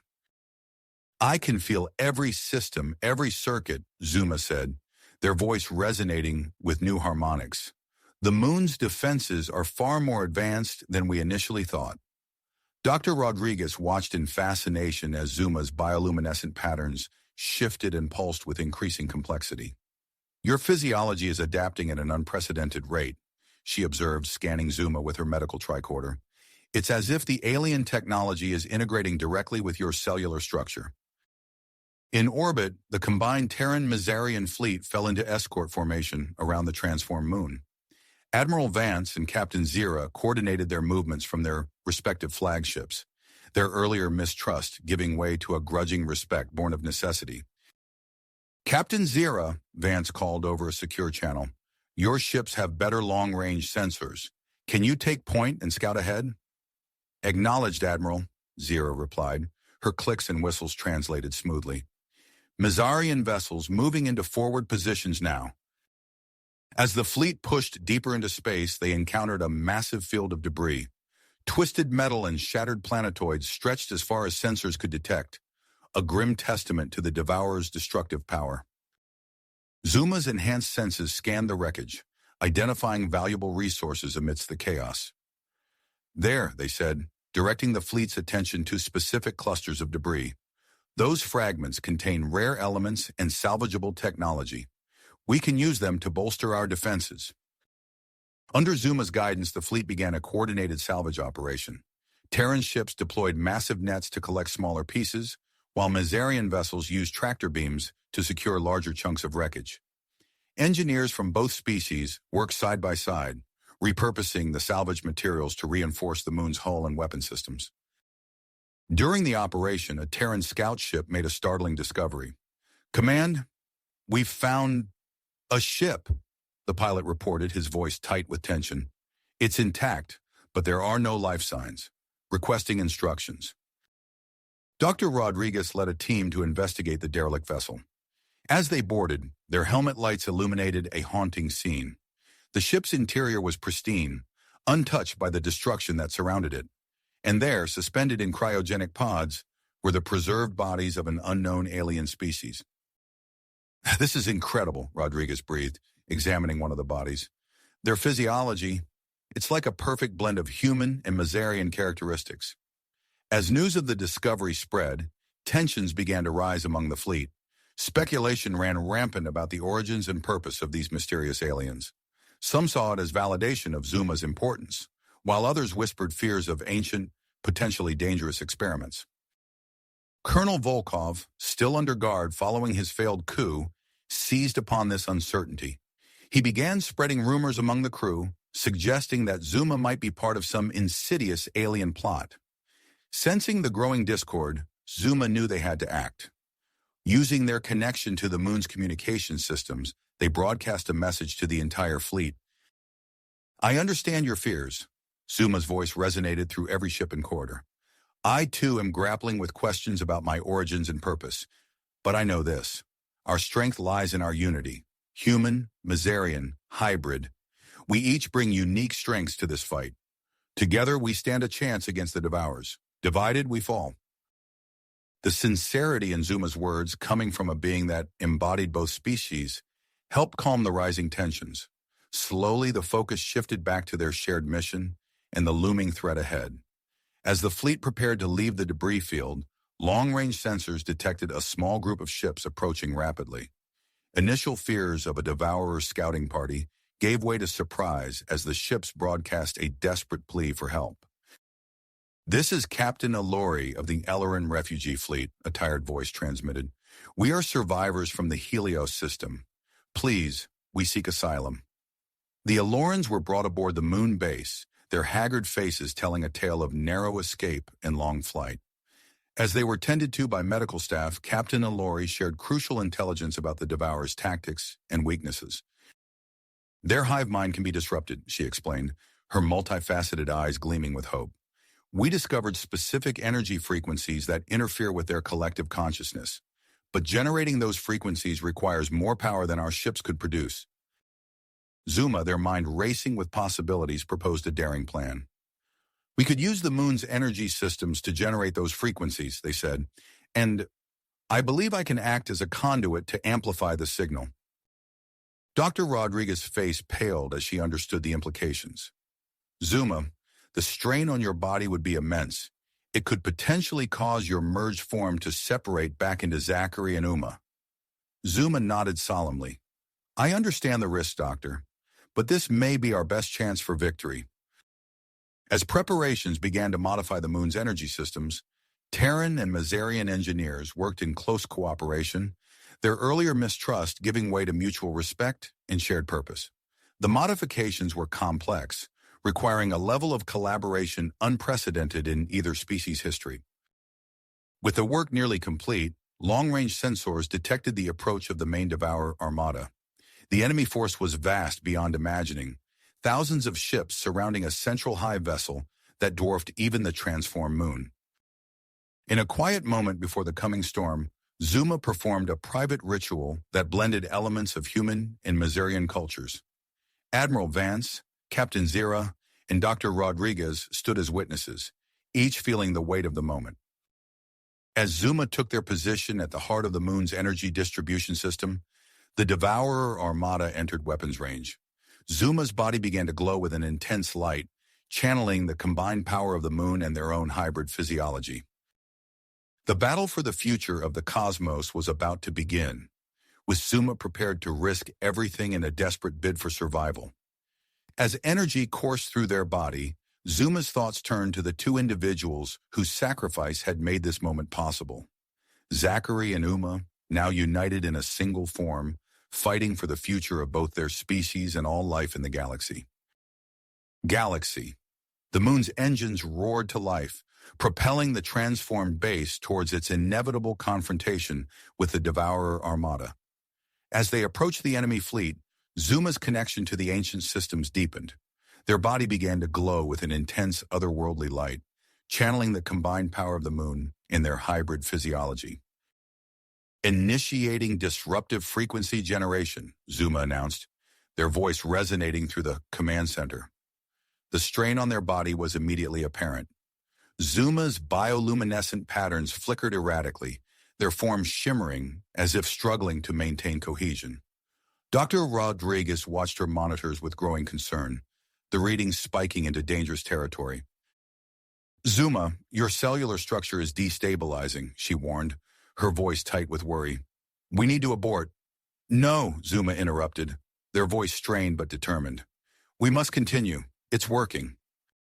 Outside, the battle raged in full force. The united Terran-Mizarian fleet engaged the Devourer ships, unleashing a barrage of weapons fire. Admiral Vance's voice crackled over the comms, coordinating the assault with Captain Zira.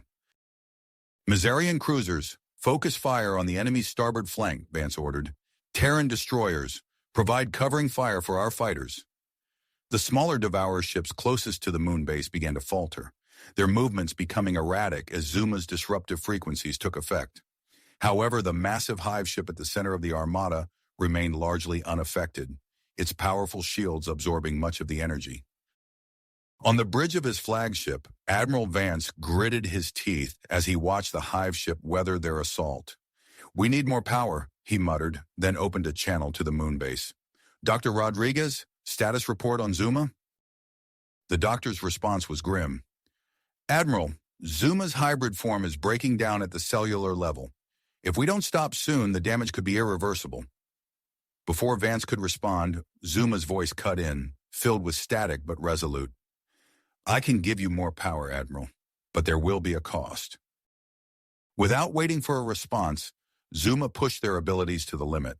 Their body began to physically merge with the moon's energy distribution system, becoming a living conduit for the ancient alien technology. The disruptive frequencies intensified dramatically, causing visible distortions in space around the Devourer fleet. The effect on the enemy was immediate and devastating. Cracks appeared in the hive ship's seemingly impenetrable defenses, spreading like a web across its massive hull. All ships, concentrate fire on those weak points, Vance commanded, seizing the opportunity. The combined fleet focused their assault, pouring everything they had into the hive ship's compromised sections. Terran, Mizarian, and Aloran vessels moved in perfect synchronization, their attacks amplified by Zuma's energy pulse. Inside the moon base, alarms blared as systems overloaded under the strain. Dr. Rodriguez watched in horror as Zuma's form began to split apart, the separate essences of Zachary and Uma becoming visible within the maelstrom of energy. Zuma, stop, she pleaded. Your body can't take much more of this. But Zuma was beyond hearing. With a final, titanic effort, they channeled all available power, including their own life energy, into one massive pulse. The energy wave struck the Devourer hive ship like a hammer blow from the gods. The effect was catastrophic. Fissures opened along the hive ship's hull, systems failing in cascading chain reactions. As the vessel began to break apart, the remaining Devourer fleet fell into disarray, their connection to the central mine severed. In the aftermath of the pulse, Zuma's glowing form collapsed. Where there had been one hybrid being, two distinct bodies now lay unconscious on the floor, Zachary and Uma separated once more. Dr. Rodriguez rushed to their side, her medical team close behind. Quick scans revealed severe cellular damage in both bodies. We need to get them to the medical bay immediately, she ordered, her voice tight with urgency. As the medical team worked to stabilize Zachary and Uma, the scene outside the moon base was one of hard-fought victory. The remaining Devourer ships, cut off from their hive mind, were quickly being mopped up by the combined fleet. Admiral Vance's voice came through the comms, tired but triumphant. "Status report on the moon base?" Captain Zira responded, her translated voice filled with concern. "Multiple systems are offline, Admiral. We're detecting power fluctuations throughout the structure." "Understood," Vance replied. "Begin immediate repairs. And what's the status of Zuma?" There was a long pause before Dr. Rodriguez answered, her voice heavy. "Zuma? Zachary and Uma are in critical condition, Admiral. Their hybrid form has separated, and I'm not sure if we can save them, let alone restore their merged state." As the reality of their Pyrrhic victory settled in, the crews of the United Fleet found themselves caught between celebration and somber reflection. They had won the battle, but at what cost? In the medical bay, Dr. Rodriguez and her team worked tirelessly to stabilize their two patients. As she reviewed their latest scans, the doctor's eyes widened in surprise. "This is unexpected," she murmured, calling up additional data on her screen. "Their genetic structure, it's still fundamentally altered. Even separated, their DNA shows signs of the hybrid transformation and something else, markers I've never seen before." As she pondered the implications of this discovery, alarms began to sound from Zachary's biobed. His vitals were crashing, Uma's following suit moments later. Dr. Rodriguez's mind raced, considering options and discarding them just as quickly. Finally, she came to a decision that she knew would be controversial. "Prepare for emergency reintegration," she ordered her team. "It's risky, but it might be our only chance to save them both." As the medical team scrambled to prepare for the unprecedented procedure, Dr. Rodriguez took a deep breath, steeling herself for what was to come. The fate of Zachary, Uma, and possibly the future of human-Mazarian relations now rested in her hands. Dr. Rodriguez's hands moved swiftly over the medical equipment as she initiated the emergency reintegration procedure. The air in the medical bay crackled with tension as the team worked to save Zachary and Uma's lives. "Initiating cellular recombination," Dr. Rodriguez announced, her voice steady despite the pressure. "Monitoring quantum entanglement patterns." As the procedure began, an unexpected complication arose. Zachary and Uma's bodies started to exhibit unusual reactions, their cells replicating and mutating at an alarming rate. Dr. Rodriguez's eyes widened as she studied the readouts.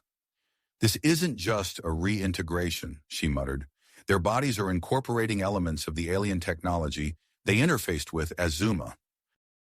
The mutation progressed rapidly, defying the team's attempts to control it. Zachary and Uma's separate forms began to emit a soft, pulsating glow, reminiscent of Zuma's bioluminescence.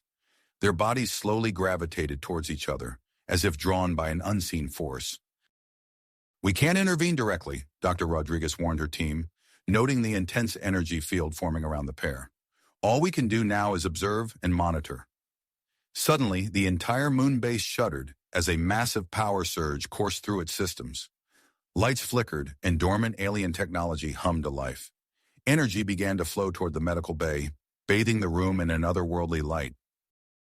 Admiral Vance and Captain Zira burst into the medical bay, their faces a mixture of concern and awe at the scene before them. "Doctor, what's happening?" Vance demanded, shielding his eyes from the intense glow. Before Dr. Rodriguez could respond, the energy buildup reached its peak. In a blinding flash, Zachary and Uma's bodies merged once again. But as the light faded, it became clear that something unprecedented had occurred. Where there had been two separate beings, now stood two distinct yet clearly hybrid forms. Zachary's skin now displayed intricate, circuitry-like patterns that pulsed with energy. Uma's bioluminescence had become more pronounced, shifting and changing in response to her thoughts. The newly transformed Zachary and Uma opened their eyes, their gazes filled with a newfound awareness.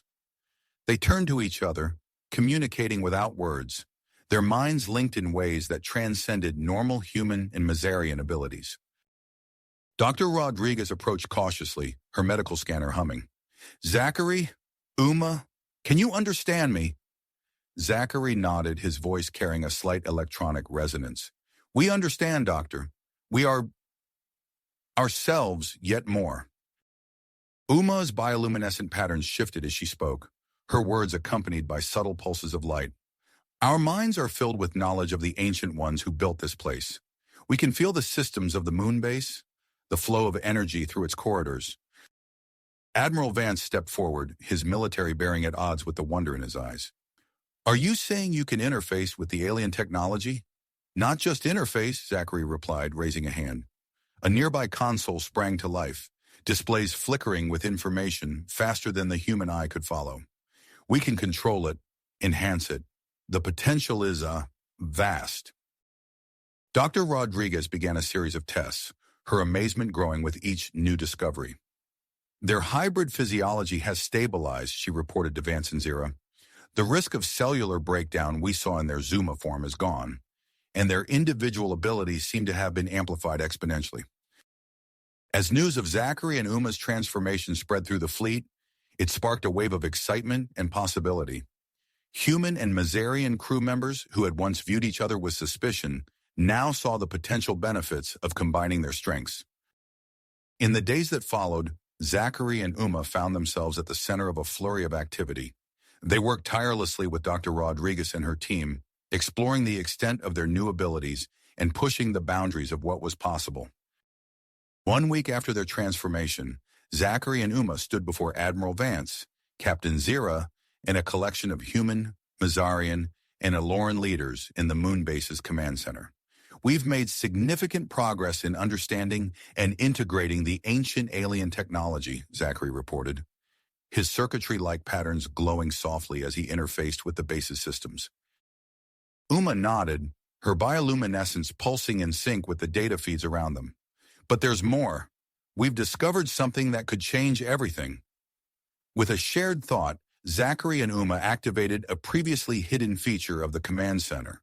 The air shimmered and a massive holographic display sprang to life, filling the room with a detailed map of the galaxy.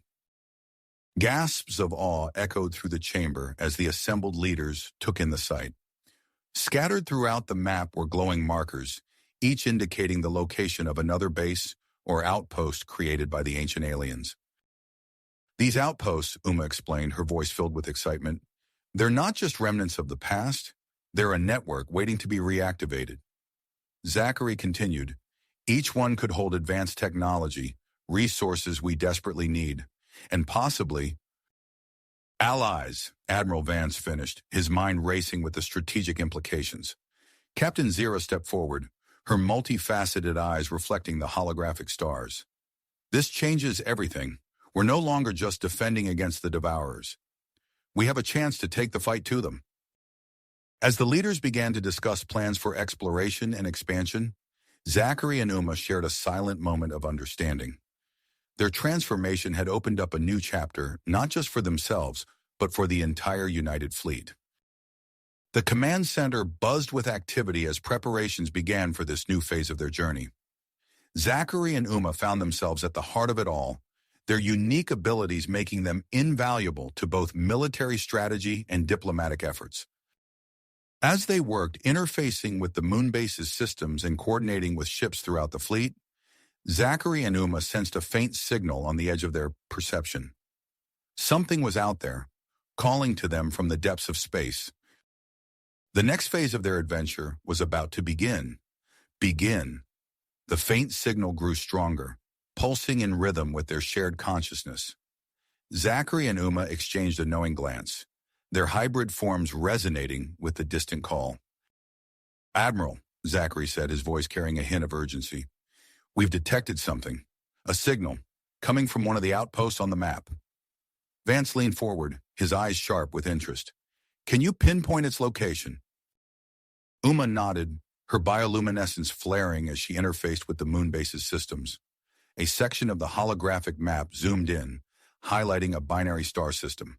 There, she said, gesturing to a planet shrouded in dense clouds. The signal's origin point. The command center buzzed with renewed activity as the United Fleet prepared for its first mission to explore an ancient alien outpost. Zachary and Uma found themselves at the heart of the operation, their unique abilities making them invaluable to the expedition. As the fleet approached the binary star system, Zachary and Uma stood on the bridge of the lead ship, their enhanced senses probing the mysterious planet before them. The swirling clouds concealed the surface, but they could feel the faint energy signatures pulsing beneath. The outpost is underground, Zachary reported, his circuitry-like patterns glowing as he processed the data. It's protected by some kind of cloaking technology. Admiral Vance nodded, his face set with purpose. We'll need a small team to investigate. Any volunteers? Zachary and Uma stepped forward in unison. Our hybrid physiology makes us the best candidates to withstand whatever environment we might encounter, Uma explained. A team of human and Mazarian scientists and soldiers was quickly assembled. As they boarded the expedition shuttle, Dr. Rodriguez approached Zachary and Uma, her face a mix of concern and curiosity. I've loaded your latest medical data into the shuttle's systems, she said, but we're still not sure of the full extent of your abilities. Be careful down there. The shuttle's descent through the planet's atmosphere was tumultuous. Electromagnetic storms battered the craft, alarms blaring as systems struggled to compensate. Zachary's eyes glowed as he interfaced with the shuttle's controls, his hybrid physiology allowing him to stabilize their descent. Uma's bioluminescence pulsed in sync with the planet's energy field, guiding them through the turbulence. There, she said, pointing to a clearing in the metallic sand below. That's our landing zone. As the team disembarked, they found themselves in a harsh alien landscape. Jagged rock formations jutted from the ground, and the thin, corrosive atmosphere forced the human and Mazarian members to rely on their environmental suits. Zachary and Uma, however, moved freely, their hybrid bodies naturally resistant to the hostile conditions. Uma knelt, her hand hovering just above the metallic sand. Fascinating, she murmured. There's life here, adapted to this extreme environment. She collected samples of microscopic organisms, explaining to the excited scientists how they seemed to convert the planet's electromagnetic energy into sustenance. As they traversed the treacherous terrain, Zachary's analytical skills came to the fore. He noticed a pattern in the rock formations, subtle but unmistakable to his enhanced perception. This way, he called, leading the team towards a sheer cliff face. As they approached, the ground beneath their feet began to shift and rumble. The team watched in awe as a massive door emerged from the planet's surface, its ancient mechanisms grinding to life. Zachary and Uma stepped forward, their hybrid physiology activating the locking mechanism. With a hiss of stale air, the door slid open, revealing a vast underground complex. As the team cautiously entered, dormant systems flickered to life around them. Zachary and Uma moved instinctively towards a central console, their hands hovering over its surface. As they made contact, the facility fully awakened, and a disembodied voice echoed through the chamber. Genetic verification required, security protocols initiated. Suddenly, the team found themselves facing a series of increasingly complex challenges. Force fields sprang up, separating them into smaller groups. Holographic puzzles materialized, requiring a combination of human ingenuity and Mazarian intuition to solve. Zachary and Uma worked in perfect synchronization, their hybrid abilities pushed to new limits. They deciphered alien languages, manipulated energy fields, and interfaced with technology beyond anything they had encountered before. As they progressed, the true nature of the facility revealed itself. Weapons of incredible power lined the walls, each designed to combat the devourer threat. In the central chamber, they discovered the crown jewel, a prototype device capable of disrupting the devourer's hive mind on a massive scale. Uma's eyes widened as she interfaced with the device's schematics. This could change everything, she breathed. We could disable entire devourer armadas without destroying them. Their moment of triumph was short-lived. Alarms began to blare throughout the facility, and long-dormant beacons suddenly flared to life. Zachary's expression grew grim as he deciphered the outgoing signal. We've activated some kind of network, he explained to the team. Each outpost we awaken will unlock more technology, more knowledge. But it's also alerting the devourers to our presence, Uma finished, her bioluminescence pulsing with urgency. The team sprang into action, racing to transfer as much of the advanced weaponry to their shuttle as possible. Zachary and Uma, realizing the immense value of the facility's database, made a daring decision. We can download the entire database into our hybrid mind, Zachary proposed. Our unique physiology might be the only way to safely transport and decode this much information. Uma nodded, her expression resolute. It's a risk we have to take. As they initiated the download, their bodies began to change once more. Energy coursed through them, their hybrid forms adapting to accommodate the vast influx of ancient knowledge. Urgent communications from the fleet cut through the air. Devourer scout ships approaching your position. Admiral Vance's voice crackled over the comms. You need to evacuate immediately. With time running out, the team made their final preparations. The last of the weapons were loaded onto the shuttle, and Zachary and Uma, their download complete, ushered everyone towards the exit. As they emerged onto the planet's surface, they could see the faint glimmer of Devourers' ships entering the atmosphere. The expedition team raced for their shuttle, the destiny of the universe resting on their ability to escape with their newfound knowledge and weaponry. Zachary and Uma took their positions at the shuttle's controls, their hybrid minds interfacing seamlessly with the craft's systems. As they initiated the launch sequence, they shared a silent moment of understanding. Whatever came next, they were ready to face it together. The shuttle rose from the planet's surface, accelerating towards the waiting fleet. Behind them, the Devourer scouts descended upon the now empty outpost, unaware that the true prize was already beyond their reach. As they rejoined the United Fleet, Zachary and Uma knew that this was just the beginning. The ancient alien network held the key to defeating the Devourers, but activating it came with great risk. They had taken the first step on a perilous journey, one that would test the limits of their newfound abilities and the strength of the alliance they had forged. The shuttle docked with the flagship, and as the team disembarked, Admiral Vance was there to greet them. His eyes widened as he took in Zachary and Uma's further transformed appearances. "Report," he ordered, his voice tight with a mix of anticipation and concern. Zachary stepped forward, his circuitry-like patterns pulsing with barely held-back energy. "Admiral, we've acquired technology that could turn the tide of this war, but we've also learned that our actions have consequences we couldn't have foreseen." Uma nodded, her bioluminescence shifting in complex patterns. "The network of outposts is more extensive than we realized. Each one we activate brings us closer to the means to defeat the Devourers, but also increases the risk of drawing their full attention." As the implications of their discovery sank in, the assembled leaders of the United Fleet realized that they stood at a crossroads. The path ahead was fraught with danger, but it also held the promise of salvation for the galaxy. Zachary and Uma exchanged a glance, their hybrid minds already processing the vast amounts of data they had absorbed. They knew that their journey had only just begun, and that the true test of their abilities and of the alliance they had helped forge lay ahead. Zachary and Uma stood before Admiral Vance, their bodies still crackling with energy from the massive data download. As they began to explain the situation, Zachary's circuitry-like patterns started to shift and rearrange, forming intricate new designs across his skin. Uma's bioluminescence intensified, pulsing in perfect synchronization with the flow of information through their shared neural network.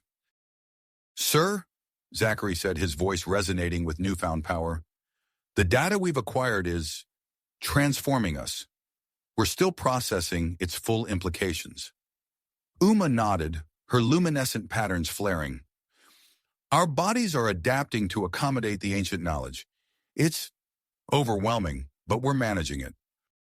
Admiral Vance's eyes widened as he watched their continuing metamorphosis. "Are you in any danger?" "No, sir," Uma assured him. "But we need to act quickly. The Devourers will be here soon." As if on cue, alarms blared throughout the flagship. Captain Zera's voice came over the comms. "Devourer scout ships detected entering the system." "We need to evacuate now," Zachary said, his enhanced analytical abilities already formulating a plan. "I can interface with the shuttle's systems to boost its performance beyond normal parameters." Uma added, "And I can use my connection to the planet's energy field to predict the electromagnetic storms. We can use them as cover." Admiral Vance nodded sharply. "Do it! Get that prototype and all the weapons you can onto the shuttle. We'll provide cover fire." The next few minutes were a blur of activity as the team raced to load the precious cargo. Zachary and Uma moved with inhuman speed and precision, their hybrid bodies allowing them to lift and maneuver equipment that would normally require multiple people. As they prepared for liftoff, the first wave of Devourer scouts entered the planet's atmosphere. Zachary took the pilot's seat, his hands hovering over the controls. As he made contact, the shuttle's systems surged to life, displays flickering with alien symbols that only he and Uma could comprehend. "Hold on," Zachary warned as he initiated the launch sequence. The shuttle shot upward with far more acceleration than its designers had ever intended, pressing the team into their seats. Uma stood behind Zachary, her hands on his shoulders, their hybrid minds working in perfect unison. "Electromagnetic storm approaching from the east," she reported. "Largest concentration of energy is 3 kilometers ahead." Zachary nodded, adjusting their course. The shuttle plunged into a roiling mass of storm clouds, lightning arcing around them. Behind them, the Devourer scouts gave chase, their ships struggling against the planet's corrosive atmosphere. "They're having trouble tracking us," Zachary observed, his enhanced senses reading the Devourers' movements. "The storms are interfering with their sensors." Uma's bioluminescence pulsed rapidly. "Lightning strike imminent, 3 o'clock." Zachary banked hard, narrowly avoiding a massive bolt of electricity. The pursuing Devourer ship wasn't so fortunate. The lightning struck it directly, sending it spiraling out of control. As they wove through the storm, the prototype hive mind disruption device in the cargo hold suddenly activated. A wave of energy pulsed through the shuttle, momentarily overwhelming Zachary and Uma's hybrid senses. "Oh, what was that?" one of the human scientists asked, looking alarmed. Uma's eyes widened as she processed the new data flooding her mind. "The device, it activated on its own. I think it's responding to the Devourer's presence." The effects of the device rippled outward. Behind them, the remaining Devourer scouts suddenly lost formation, their movements becoming erratic. 2 collided in the turbulent atmosphere, while a third veered off course entirely. "It worked," Zachary exclaimed. "Their hive-mind connection has been disrupted." As they broke free of the planet's atmosphere, they saw the United Fleet moving to intercept. Admiral Vance's voice came over the comms. "We've got you covered. Bringing you in now." Captain Zira's Mazarian cruisers formed a protective screen around the shuttle, their advanced shields deflecting the last desperate attacks from the few remaining Devourer ships. With precision coordination, the fleet opened a path for the shuttle's return. As soon as they docked with the moon base, medical teams rushed to meet them. Dr. Rodriguez approached Zachary and Uma, her face a mix of concern and fascination. "We need to get you to the specialized medical bay immediately. Your transformation is progressing faster than we anticipated." In the medical bay, Zachary and Uma found themselves undergoing a battery of tests as their bodies continued to change. The process was intensely intimate, requiring them to maintain constant physical contact to balance the flow of information between their linked nervous systems. As Dr. Rodriguez and her team worked to stabilize their condition, Zachary and Uma experienced a series of vivid shared visions.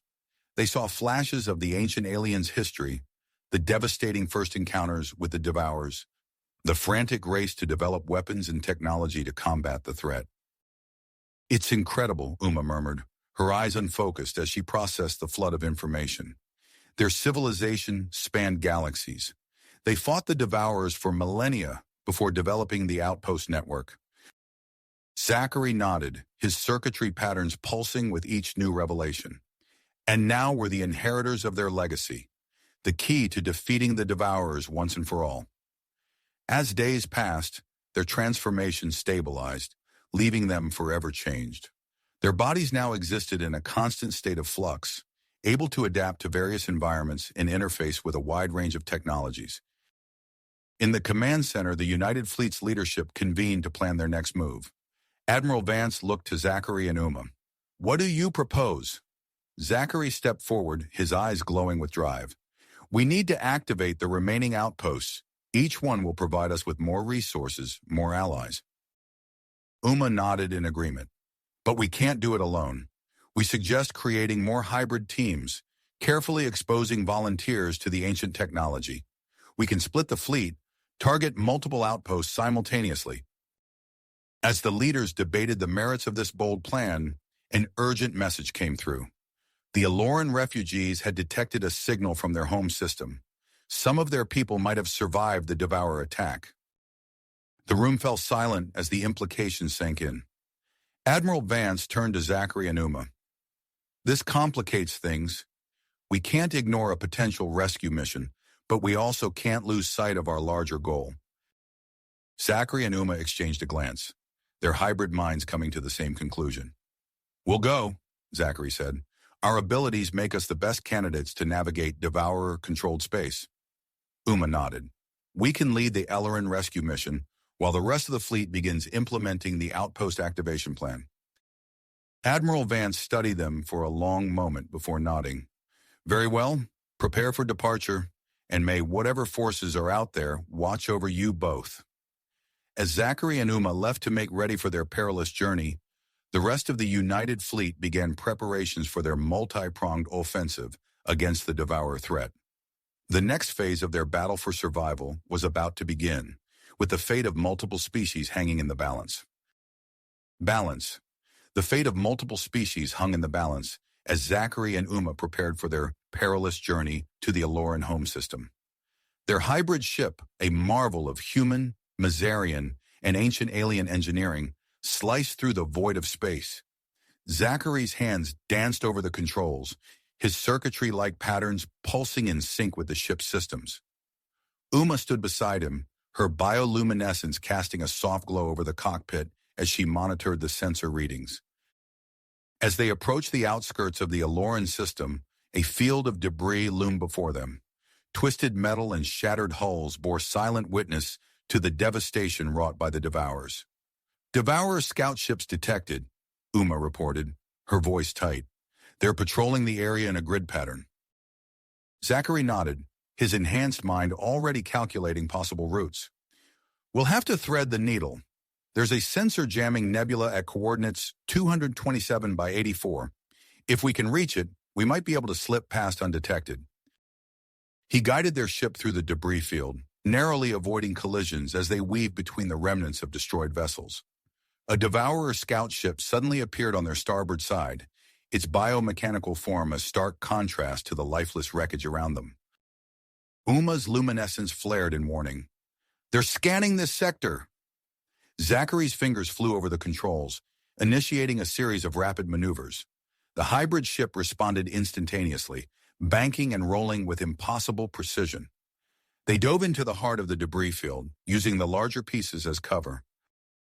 The Devourer scout passed overhead, its sensors sweeping the area.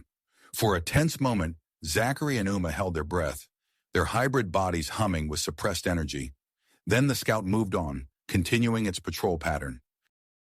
That was close, Zachary muttered as he plotted a course to the nebula. As they entered the roiling clouds of gas and dust, their sensors became unreliable. Uma closed her eyes, extending her awareness through the ship's systems. I'm detecting something, faint signals coming from the fourth moon of the gas giant ahead. Zachary frowned, adjusting their course. Aloran communications? Uma nodded, her bioluminescence pulsing with excitement. The patterns match. We found survivors. Their elation was short-lived as they emerged from the nebula and saw the situation before them. The moon was surrounded by a blockade of Devourer ships, their biomechanical forms creating a near-impenetrable barrier. We can't break through that, Zachary said, his mind racing through possibilities. Not without being detected and overwhelmed. Uma placed her hand on his shoulder, her hybrid mind syncing with his. What if we push our cloaking technology beyond its limits? We could interface directly with the systems, use our hybrid physiology to enhance its capabilities? Zachary considered for a moment, then nodded. It's risky, but it might be our only chance. They moved to the ship's engineering bay, where they connected themselves to the cloaking systems. As their hybrid minds merged with the technology, they felt the ship's energy flowing through them. The cloaking field shimmered and intensified, bending light and energy in ways that defied conventional physics.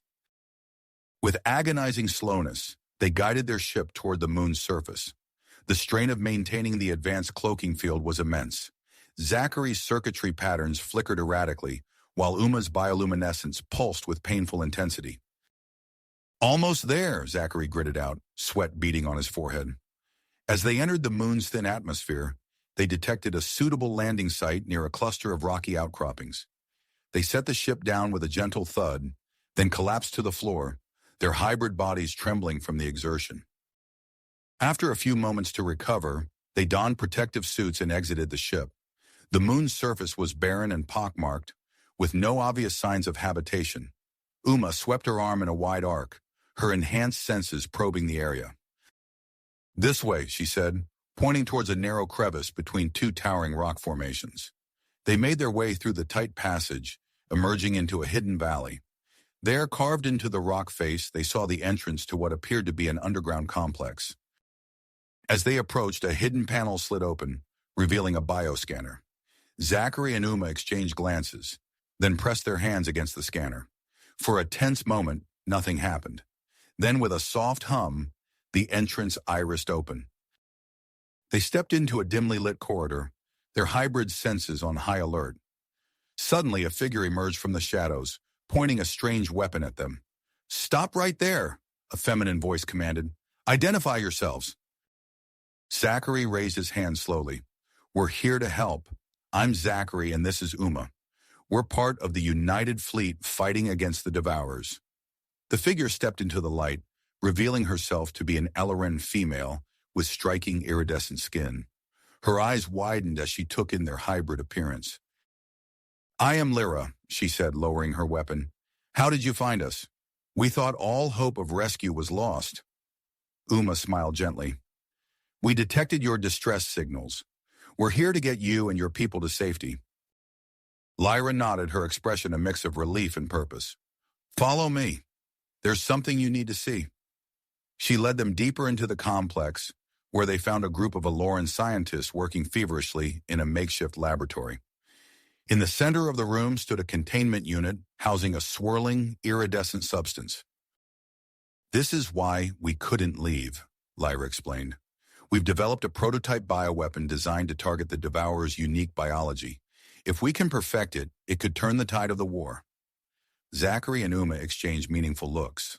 This could be the key they needed to complement the hive mind disruption device. Before they could discuss further, alarms blared throughout the complex. Lyra's face paled. "They've found us," she whispered. Zachary's mind raced, formulating a plan. "Uma, get Lyra and her team to our ship with the prototype. I'll see if I can buy us some time." As Uma led the Alorans to safety, Zachary interfaced with the moon's ancient systems. With a surge of energy, long-dormant defense cannons erupted from the surface, engaging the Devourer ships in orbit. The distraction worked, but not for long. As Zachary rejoined the others at the ship, he saw a squad of Devourer ground troops approaching rapidly. "Everyone inside, but—" he shouted, positioning himself between the oncoming threat and the ship's entrance. The Devourers attacked with a fury born of their hive mind connection. Zachary's hybrid body moved with inhuman speed and precision, his circuitry patterns flaring as he short-circuited the enemy's energy weapons. Uma emerged from the ship, her bioluminescence creating disorienting flashes that confused the Devourer's sensory organs. Together, they fought with a synchronicity that seemed almost choreographed, their hybrid abilities complementing each other perfectly. But the Devourer's numbers were overwhelming. As they pressed their attack, one of them managed to strike Zachary with a corrosive substance. He stumbled, his circuitry patterns flickering dangerously. Uma saw him fall and felt a surge of emotion unlike anything she had experienced before. Acting on instinct, she reached out to him, generating a bioelectric field that neutralized the corrosive agent and accelerated his healing. As the wound closed, Zachary and Uma locked eyes, a new understanding passing between them. Their bond had grown stronger, hinting at even greater potential within their hybrid forms. With renewed commitment, they made a final push to clear a path to the ship. Zachary initiated the launch sequence while Uma secured the Aloran survivors and the precious bioweapon prototype. As they lifted off, Zachary's hands flew over the controls, his hybrid mind interfacing directly with the ship's systems. They burst through the gap in the Devourer blockade created by the moon's defense systems, then executed a series of pre-programmed hyperspace jumps, to throw off any pursuit. As the stars stretched into lines around them, Zachary and Uma allowed themselves a moment of relief. They had succeeded in their mission, rescued the Aloran survivors, and secured a potential game-changing weapon against the devourers. But as they relaxed, something unexpected happened. Vivid, shared visions flooded their minds. Glimpses of possible futures, ancient outposts waiting to be activated, and a final cataclysmic battle against the devourers. As the visions faded, Zachary and Uma looked at each other, their hybrid bodies humming with newfound energy and purpose. They knew that this was just the beginning of a much larger journey, one that would push their abilities to the limit and beyond. With the Aloran survivors safe and the bioweapon prototype secured, they set course to rejoin the United Fleet. The next phase of their battle against the devourers was about to begin, and Zachary and Uma were ready to face whatever challenges lay ahead. Ahead, Zachary and Uma felt a surge of anticipation. Their mission had been successful, but they knew the real challenge was just beginning. As they approached the United Fleet's position, their ship's comm system crackled to life. Admiral Vance's voice filled the cockpit, his tone a mix of relief and urgency. Zachary, Uma, thank the stars you've made it back. We've detected your approach. Prepare for immediate docking upon arrival. Uma exchanged a glance with Zachary. Something's wrong, she said, her bioluminescence pulsing with concern. They guided their ship into the docking bay of the flagship, where a welcoming committee awaited them. Admiral Vance and Captain Zira stood at the forefront, their expressions grave. Behind them, Dr. Rodriguez and her medical team were ready to assist the Aloran survivors. As the airlock cycled open, Zachary and Uma led the Alorans out. Lyra stepped forward, clutching a secure container that held the bioweapon prototype. Admiral Vance nodded to them. Well done, both of you, but I'm afraid we have no time to celebrate. The situation has escalated significantly since your departure. Captain Zira stepped forward, her tentacles rippling with agitation. Several of our task forces have encountered heavy resistance while attempting to secure other outposts. The devourers seem to have anticipated our moves. Dr. Rodriguez approached Lyra, her eyes fixed on the container. Is that the prototype? At Lyra's nod, she continued. We need to begin work on this immediately. Follow me to the lab. As the Aloran scientists were led away, Zachary and Uma found themselves ushered to a nearby strategy room. Holographic displays flickered to life, showing the positions of Allied forces in known devourer concentrations. Admiral Vance's voice was tight as he explained the situation. We've made progress activating some of the ancient outposts, but it's drawn increased devourer activity across the galaxy. We're spread thin, and our forces are taking heavy losses. Uma's bioluminescence dimmed as she absorbed the information. What about the hive mind disruption device? Has there been any progress? Captain Zira's skin rippled in a Mazarian expression of excitement. That's where your mission success becomes crucial.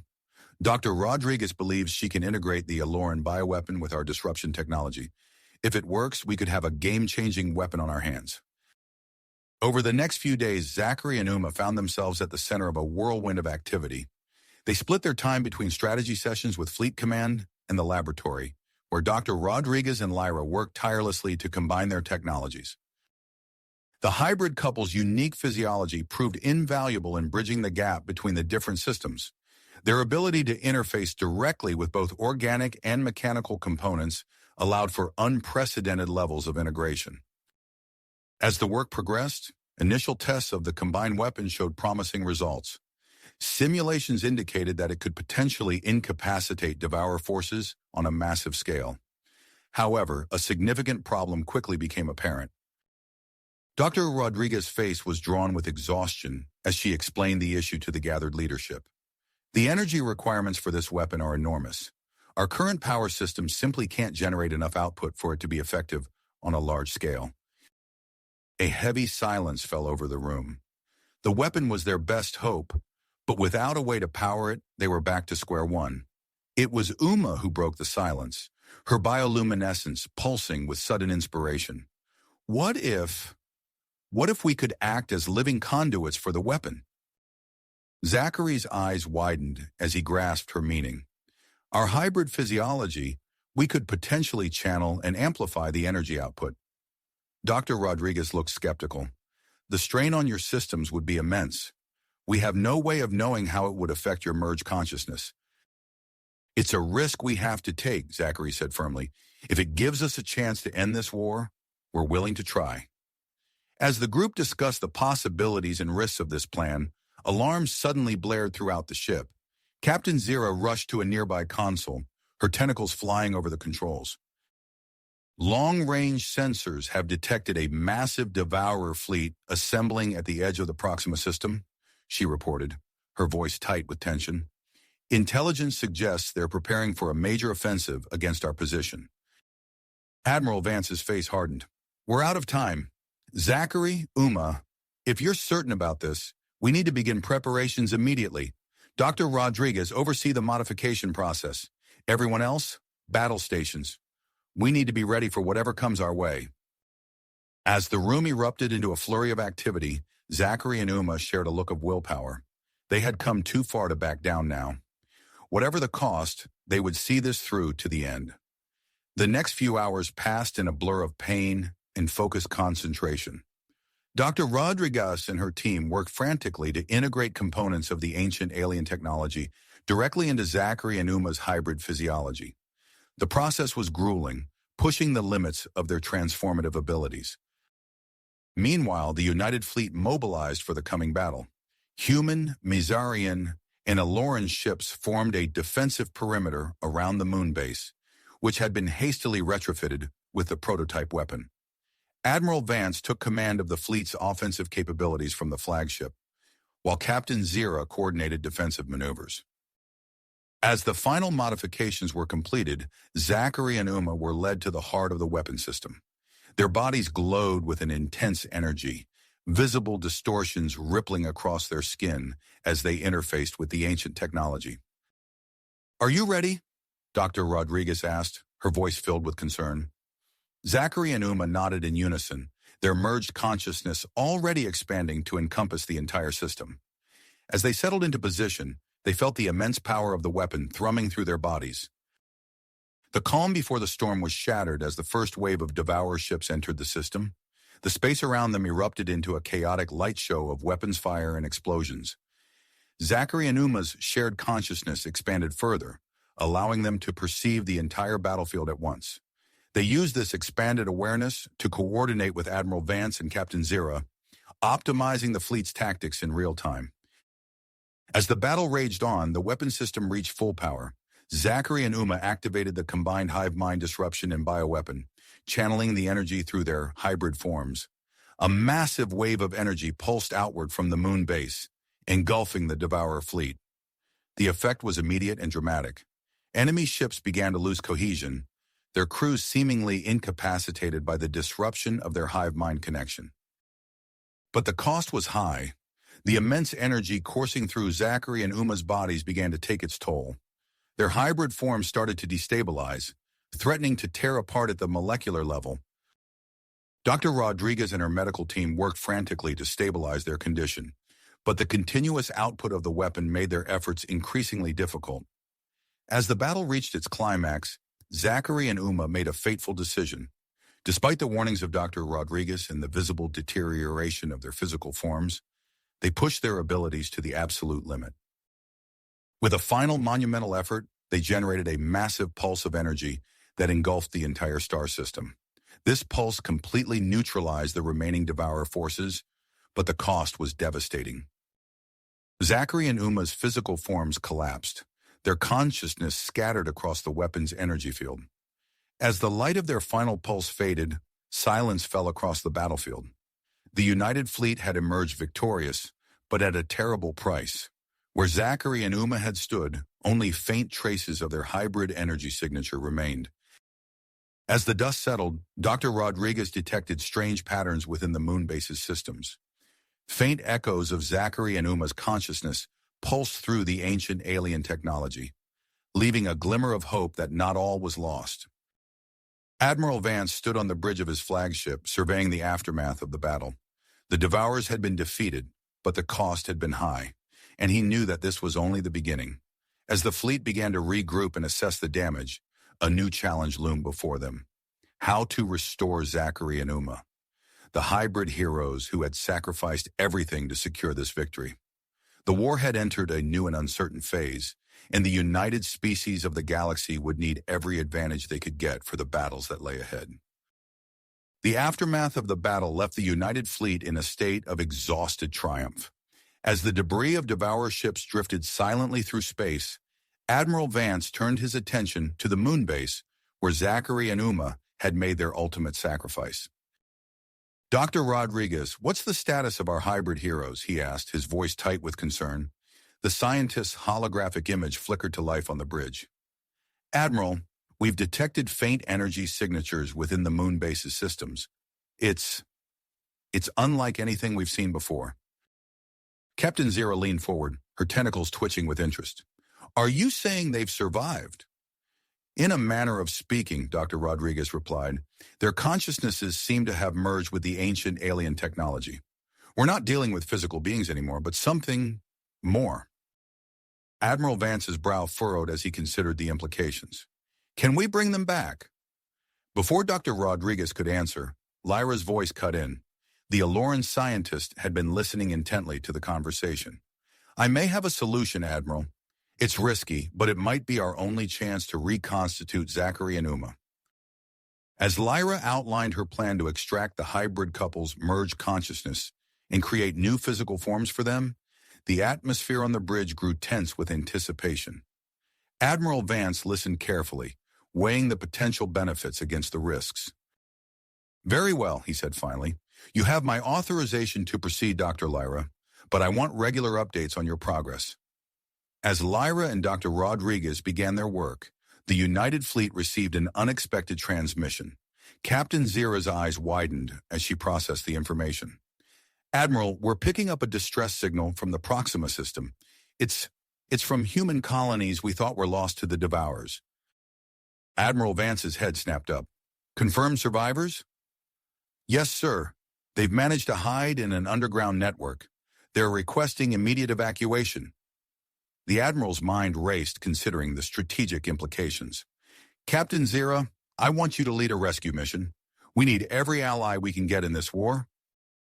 As Captain Zira prepared her team for the rescue operation, Lyra and Dr. Rodriguez faced unexpected challenges in their attempts to reconstitute Zachary and Uma.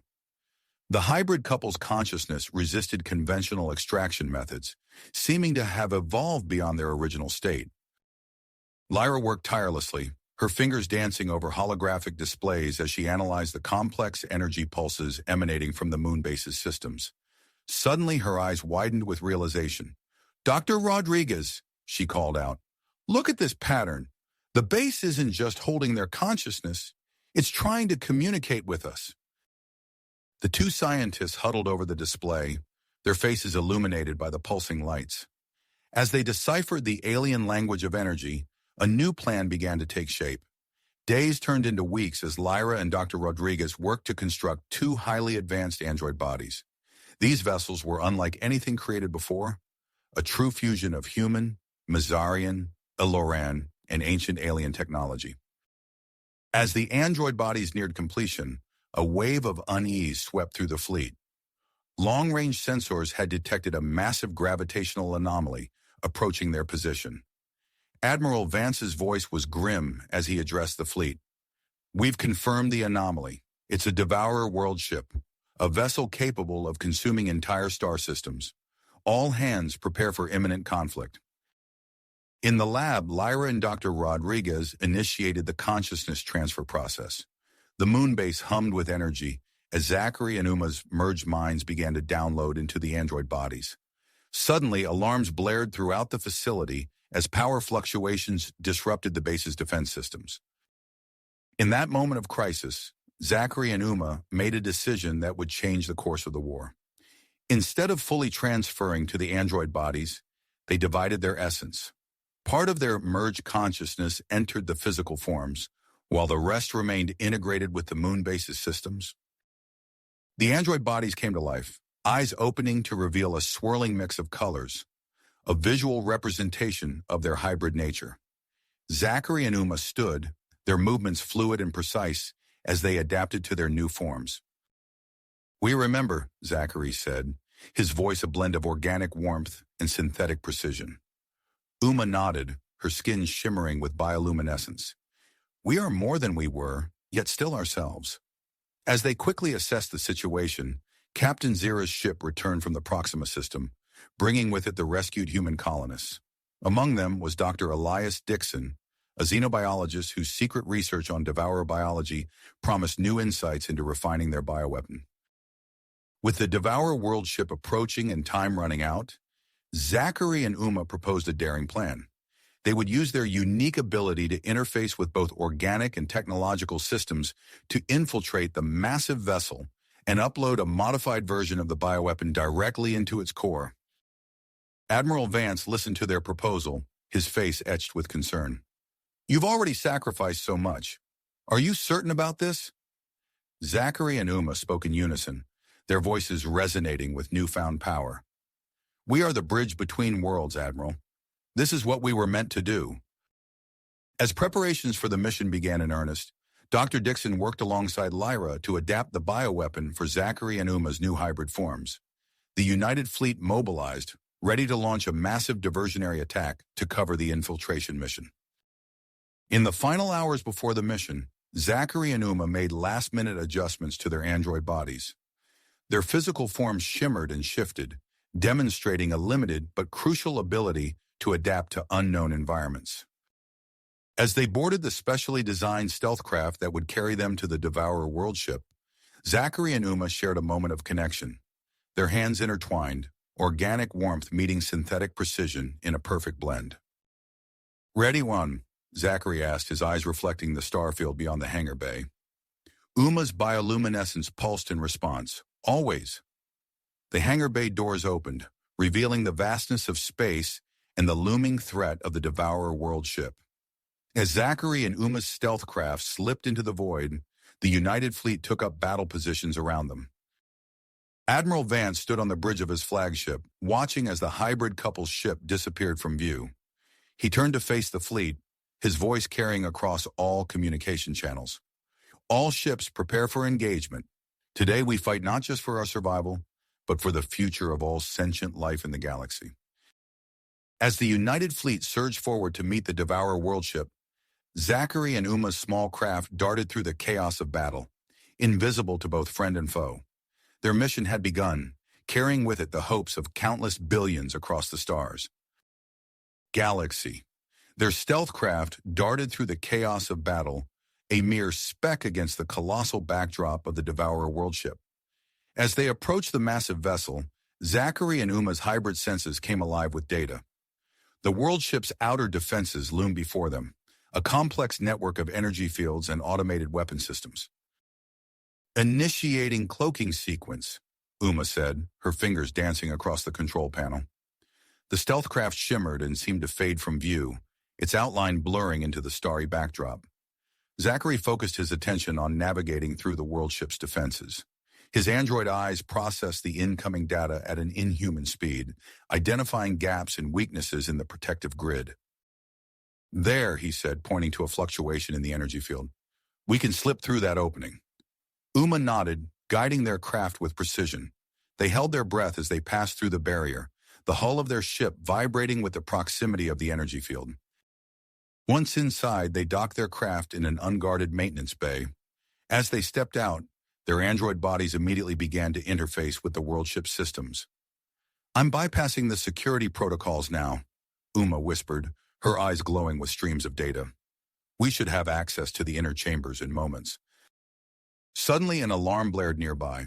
Zachary and Uma froze, their hybrid senses on high alert. From around a corner, a group of strange creatures emerged. They were unlike any devourer drones they had encountered before, a grotesque fusion of devourer biology and salvage technology. New breed of guardians, Zachary observed, his voice tight. This complicates things. Uma's bioluminescence pulsed rapidly as she analyzed the approaching threat. We need to adapt. Our current forms won't fool them. Without hesitation, they activated their shape-shifting abilities. Their android bodies shimmered and reformed, taking on the appearance of the hybrid guardians. The transformation was unsettling, their sleek forms twisting into the monstrous visage of their enemies. Let's move, Zachary said, his voice now a guttural growl matching their new forms. They strode purposefully through the corridors, mimicking the movements of the guardians they had observed. Each step deeper into the world ship revealed new horrors, vast chambers filled with assimilated technology, biological experimentation labs, and holding pens for captured species awaiting processing. As they progressed, Zachary and Uma gathered crucial intelligence on Devourer operations. They transmitted encrypted data bursts back to the United Fleet, providing real-time information on the world ship's layout and weaknesses. Admiral, Uma subvocalized, her message carried on a tightly focused beam. We've located the central nervous system. It's a massive biological computer coordinating the entire Devourer fleet. Admiral Vance's voice crackled in their internal comms. Excellent work. Proceed with caution. The diversionary attack is keeping them occupied, but we don't know how long that will last. As they approached the central chamber, Zachary and Uma encountered increased security. They carefully navigated through checkpoints, their disguises holding up under scrutiny. Finally, they stood before the pulsating mass of the central nervous system. Tendrils of bioorganic material stretched in all directions, interfacing with the ship's systems. Beginning upload of the modified bioweapon, Zachary announced, extending a tendril from his hybrid form to connect with the central node. The upload process began smoothly, but halfway through, warning signals flashed across their hybrid vision. The world ship had detected the intrusion. Alarms blared throughout the vessel, and the chamber doors slammed shut. Swarms of Devourer drones converged on their position, weapons primed. "Cover me!" Uma shouted, taking over the upload process as Zachary engaged the first wave of attackers. Their android bodies, still disguised as hybrid guardians, took significant damage in the ensuing battle.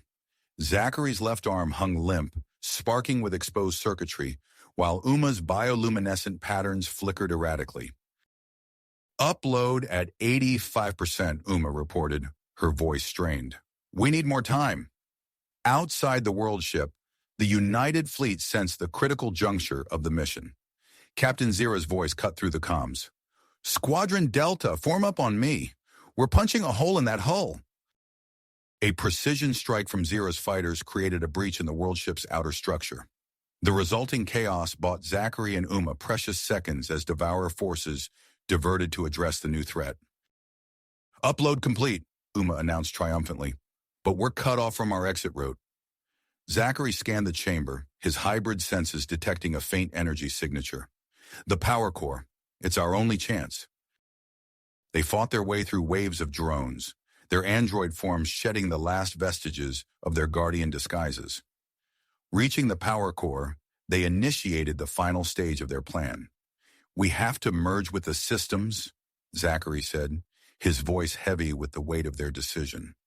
It's the only way to ensure complete neutralization. Uma nodded, her hand finding his. Together, then. They began to interface with the world ship's core, their hybrid consciousness spreading through its systems like a digital wildfire.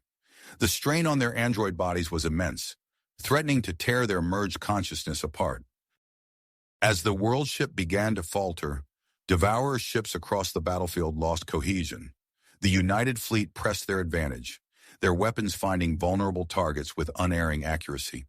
Inside the dying world ship, Zachary and Uma's consciousness expanded, touching every system, every synapse of the massive vessel. They were everywhere and nowhere, their physical forms mere anchors for their transcendent minds. Admiral, Zachary's voice echoed across the comms, distorted and fading. Mission accomplished. The world ship is neutralized. Admiral Vance's reply was somber. Well done, both of you. Can we extract you? There was a long pause before Uma responded. Negative, Admiral. We're too deeply integrated, but our sacrifice ensures the bioweapon's complete deployment. As the world ship began to break apart, Admiral Vance gave the order for the United Fleet to retreat to a safe distance. The massive vessel imploded, creating a shock wave that rippled through the star system. In the debris field that remained, faint energy signatures pulsed, echoes of Zachary and Uma's hybrid patterns, scattered but not extinguished. As the United Fleet regrouped, Dr. Rodriguez and Lyra immediately began formulating plans for a recovery operation. The destruction of the Devourer world ship marked a turning point in the war, but the potential loss of Zachary and Uma tempered the victory. As rescue efforts commenced, the Allied species looked to the stars, knowing that while a significant battle had been won, the war for the galaxy's future was just the beginning. The destruction of the Devourer world ship sent shockwaves through the United Fleet, both literal and figurative. As the debris field expanded, Admiral Vance's voice crackled over the comms. All ships, initiate recovery protocols. We need to salvage what we can and, he paused, his voice softening, and we need to find our heroes. Captain Zira's ship led the charge, weaving through the wreckage with practiced precision. Her sensors swept the area, searching for any sign of Zachary and Uma's unique energy signatures. Hours passed with no success, the tension on the bridge palpable. Suddenly, a junior officer's console lit up. Captain, I'm detecting faint energy patterns matching Zachary and Uma's hybrid signatures. They're coming from that large section of hull, port side. Zira's eyes narrowed as she studied the readout. Confirm that signature. We can't afford mistakes. The officer's fingers flew across the controls. Confirmed, Captain. It's them. Zira didn't hesitate. Bridge to Dr. Rodriguez. We found them. Prepare for immediate extraction. On the moon base, Dr. Rodriguez and Lyra sprang into action. They had spent the past hours fine-tuning specialized containment units designed to safely capture and transport the dispersed energy patterns. Now they rushed to load the equipment onto a waiting shuttle. As the extraction team approached the debris field, the true challenge became apparent. Zachary and Uma's energy patterns were faint, flickering like dying stars amidst the chaos of twisted metal and shattered technology. Dr. Rodriguez's voice was steady as she directed the team. Easy now. We need to maintain a stable field around the signatures. Any disruption could cause them to dissipate further. The team worked with painstaking care, maneuvering the containment units into position. Slowly, agonizingly, the scattered fragments of Zachary and Uma's consciousness were drawn into the units, swirling patterns of light and data. Back at the moon base, a hush fell over the assembled crowd as the shuttle touched down. Dr. Rodriguez and Lyra emerged, each carrying a containment unit that pulsed with an otherworldly glow. They moved swiftly to a newly constructed laboratory where a massive stabilization chamber dominated the room. The chamber, a marvel of Elleran bioengineering and repurposed devourer technology, hummed with potential. Lyra's voice was barely above a whisper as she initiated the transfer sequence. Initiating stabilization process. Zachary, Uma, if you can hear us, stay strong. The energy patterns flowed from the containment units into the chamber, swirling and coalescing. Days passed with Dr. Rodriguez and Lyra working tirelessly, adjusting parameters and monitoring every fluctuation. On the fifth day, as the United Fleet continued its recovery operations in space, Lyra noticed a change. Doctor, look at this. The patterns are stabilizing, but they're different. Dr. Rodriguez leaned in, her eyes widening. It's as if they've incorporated elements of devourer technology. Their consciousness has evolved. As they watched, the energy patterns began to take shape, forming into physical bodies unlike anything they had seen before. Zachary and Uma's new forms were a seamless blend of their original android design and devourer biology, their skin shimmering with bioluminescent patterns. Slowly, their eyes opened, glowing with an inner light. Zachary spoke first, his voice a harmonic blend of familiar warmth and alien resonance. We're alive? Uma reached out, her fingers intertwining with Zachary's. More than alive, we've become something new. As Dr. Rodriguez and Lyra helped them from the chamber, alarms began to blare throughout the base. Admiral Vance's voice came over the intercom, urgent and focused. All personnel report to your stations. We've detected unusual activity in a nearby star system. Long-range scans show a planet with Earth-like conditions, but our sensors can't penetrate its atmosphere. Zachary and Uma exchanged a look, their new hybrid senses already reaching out across space. They could feel the planet's pull, a distant song calling to them. Admiral, Zachary said, his voice carrying easily through the comms, despite his recent reconstitution. "We need to go to that planet. There's something there, something important." Admiral Vance's response was immediate. "Understood. We're assembling an expedition team now. Captain Zira has volunteered to lead." As preparations for the expedition began, Dr. Dixon burst into the lab, his eyes wild with excitement. "You won't believe what I've discovered about devourer biology. Their adaptability is not just evolution, it's—" He trailed off as he saw Zachary and Uma's new forms, his scientific mind already racing with possibilities. In the following hours, the base became a hive of activity. Captain Zira assembled her team, a mix of human, Mazarian, and Aloran specialists. A newly developed stealth ship was prepared, its systems designed to evade any lingering devourer presence. As the expedition prepared to depart, Zachary and Uma stood before Admiral Vance, their new bodies still adjusting to the wealth of sensory input. "Admiral," Uma said, her voice resonating with newfound depth, "we request permission to join the expedition. Our new forms, our connection to this planet, we believe we can be of significant help." Admiral Vance studied them for a long moment, then nodded. "Agreed. But you'll follow on a separate transport. We need time to prepare appropriate shielding for your new configuration." As the stealth ship carrying Captain Zira's team launched, disappearing into the starry void, Zachary and Uma began their own preparations. Their hybrid bodies pulsed with anticipation, ready to face whatever mysteries awaited them on the alien world. Dr. Dixon and Lyra worked feverishly, adapting their latest research into new defensive technologies for the United Fleet. The data from the destroyed world ship promised to revolutionize their understanding of devourer biology and technology. As Zachary and Uma boarded their specialized transport, the air was thick with possibility. The mysterious planet loomed in their hybrid senses, a beacon of unknown potential in the vast expanse of space. Whatever secrets it held, they were determined to uncover them for the sake of all sentient life in the galaxy. The transport's engines ignited, propelling them towards their destiny. As they broke atmosphere, Zachary and Uma's new forms hummed with energy, their enhanced perceptions already reaching out across the cosmos, ready to unlock the secrets that awaited them. The transport carrying Zachary and Uma pierced through the planet's atmosphere, its advanced shielding systems crackling with energy as they encountered intense interference. Inside, the hybrid couple's new forms hummed and pulsed, adapting to the turbulent entry. As they approached the surface, Uma's enhanced senses detected a faint distress signal. "Zachary, I'm picking up Captain Zira's team. Their ship. It's down." Zachary nodded, his eyes glowing with an inner light as he interfaced with the transport systems. "Adjusting our landing trajectory, we'll set down near their crash site." The ship touched down with a soft thud, its hull still shimmering from the atmospheric entry. As the hatch opened, Zachary and Uma stepped out into an alien world teeming with bioluminescent flora.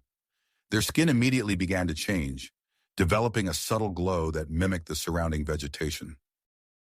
"Fascinating," Uma murmured, examining her arm as it shifted colors. "Our bodies are adapting to provide natural camouflage." They moved swiftly through the dense foliage, their new forms allowing them to navigate the treacherous terrain with ease. As they approached the crash site, Captain Zira's voice cut through the air. "Hold it right there. Identify yourselves." Zachary raised his hands, his skin pulsing with calming blue hues. "Captain, it's us, Zachary and Uma." Zira emerged from behind a twisted piece of hull, her eyes widening as she took in their transformed appearance. "By the star, what happened to you two?" Uma stepped forward, her voice a harmonic blend of familiar warmth and alien resonance. "It's a long story, Captain, but right now we're here to help." The rest of Zira's team emerged, their expressions a mix of awe and wariness. Zachary's enhanced senses picked up on their elevated heart rates and the faint smell of adrenaline. "We understand your concern," he said, his voice steady and reassuring, "but our new abilities can be a significant asset to this mission." As if to prove his point, Zachary suddenly tensed, his eyes scanning the tree line. "Everyone down." The team dropped just as a massive tentacled creature burst from the undergrowth. Zachary and Uma moved in perfect sync, their bodies glowing with intense energy. They engaged the beast, their enhanced strength and speed allowing them to drive it back into the forest. Threat neutralized, Uma reported, her skin gradually returning to its previous camouflage state. Captain Zira nodded, a newfound respect in her eyes. All right, you've made your point. What's our next move?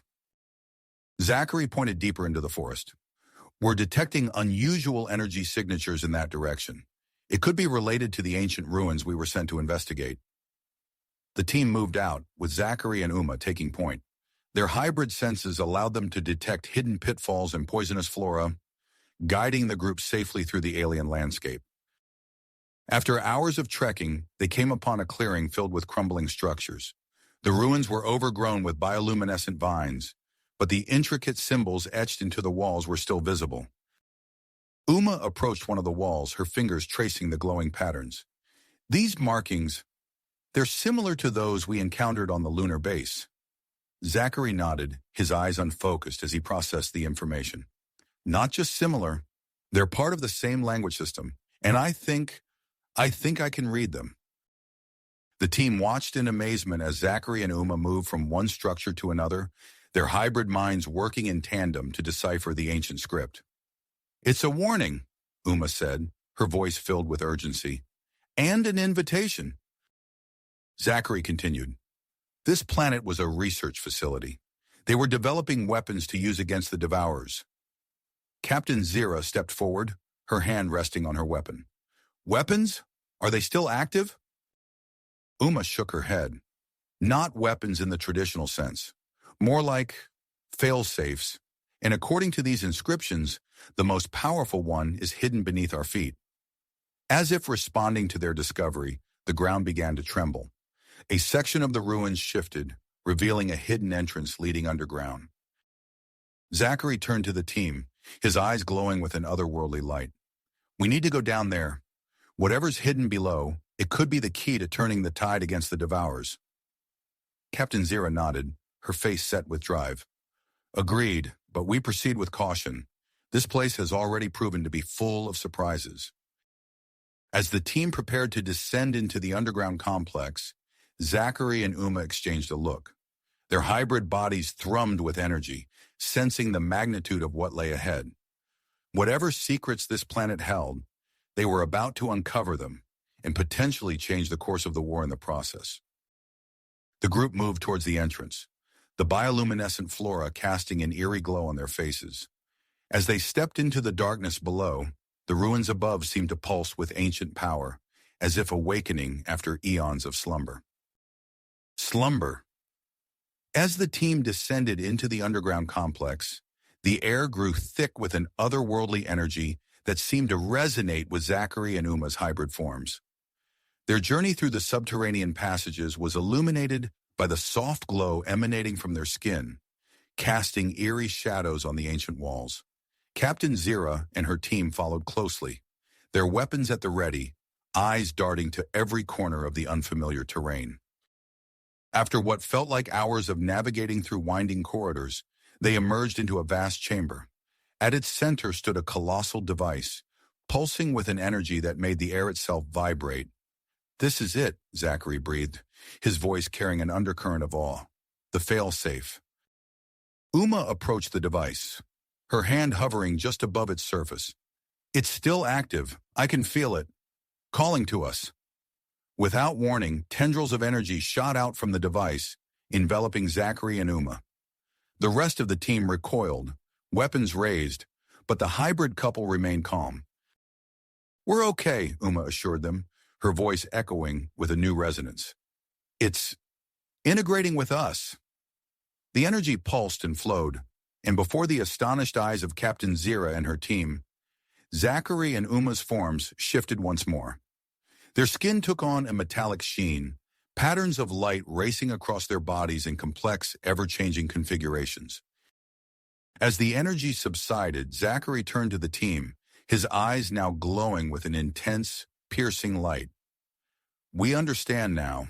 This device, it's not just a weapon, it's a key. A key to what? Captain Zira asked, her voice tense with a mixture of concern and curiosity. To turning the tide against the devourers, Uma replied, her voice carrying a newfound certainty. We need to activate it. Before anyone could object, Zachary and Uma placed their hands on the device simultaneously. The chamber filled with a blinding light, and a wave of energy pulsed outward, rippling through the planet and beyond. As the light faded, the team's communication devices crackled to life with Admiral Vance's urgent voice. Captain Zira, do you read? Something's happened. The Devourer forces, they're retreating en masse. The implications of what they had done began to sink in as the team made their way back to the surface. The fail-safe device had been activated, and its effects were far more extensive than they had anticipated. Upon returning to the United Fleet, Zachary and Uma found themselves at the center of intense scrutiny. Dr. Rodriguez and her team worked tirelessly to understand the changes in their hybrid physiology, while military strategists debated the best way to capitalize on this new development. Admiral Vance called a meeting of the fleet's leadership, his face grave as he addressed the assembled officers and scientists. The activation of the fail-safe device has given us an unprecedented advantage, but we can't assume this victory is permanent. We need to act now while we have the upper hand. Dr. Dixon, his eyes alight with scientific fervor, stepped forward.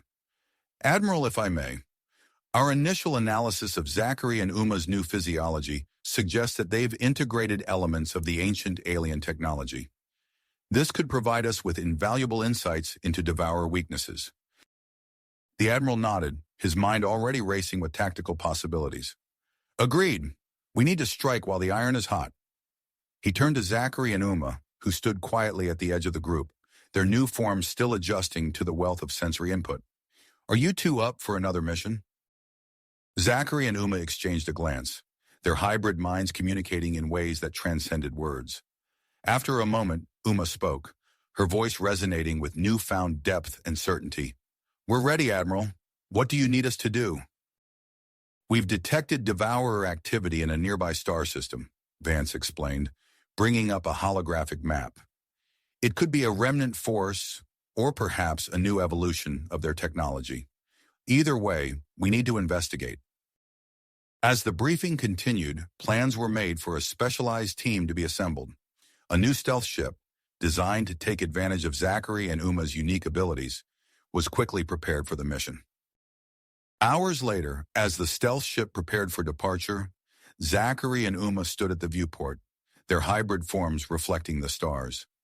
The ship's engines hummed to life, a low vibration that resonated with their new physiology. Captain Zira approached them, her face set with persistence. We're ready for launch. Are you sure about this? Uma turned, her eyes glowing with an inner light. We're sure, Captain. Whatever's out there, we'll face it together. As the ship lifted off, carrying them towards the unknown, Zachary and Uma felt a surge of anticipation. Their hybrid senses stretched out across the void, already reaching towards the mysteries that awaited them in the target system. The journey was swift and silent, the stealth ship living up to its design as it slipped undetected through space. As they approached their destination, Zachary and Uma activated their hybrid interfaces, their consciousness expanding to encompass the ship's sensors. Contact, Zachary announced, his voice carrying an undertone of surprise. But it's different. Not like any Devourer signature we've encountered before. The ship decelerated as they entered the system, revealing a small, rocky moon orbiting a gas giant. On its surface, barely visible against the gray landscape, stood a structure that pulsed with an energy that called to Zachary and Uma's hybrid senses. It appears to be an abandoned outpost, Uma reported, her eyes unfocused as she processed the incoming data. But there's something else. A life sign.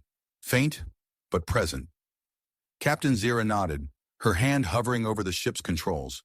All right, we'll set down near the structure. Zachary, Uma, you'll take point on the ground. Your hybrid form should be able to handle whatever environment we encounter. As the ship touched down on the moon's surface, Zachary and Uma prepared for their first steps onto this alien world.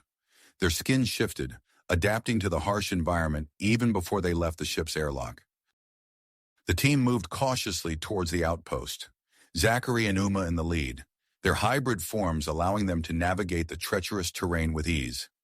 As they approached the structure, its energy signature grew stronger, resonating with the ancient technology now integrated into their bodies. "There," Uma said, pointing to a barely visible entrance. "The life sign is coming from inside." With a shared look of purpose, Zachary and Uma led the team into the abandoned devourer outpost, ready to face whatever mysteries lay within. As they crossed the threshold, their hybrid bodies hummed with anticipation, sensing that they were on the cusp of a discovery that could change everything in their ongoing struggle against the devourers. As they stepped into the abandoned devourer outpost, Zachary and Uma's hybrid bodies resonated with the alien energy signatures. The team moved cautiously through dimly lit corridors, their footsteps echoing in the eerie silence. "The life sign is getting stronger," Uma whispered, her enhanced senses guiding them deeper into the structure. As they rounded a corner, they came face to face with an unexpected sight.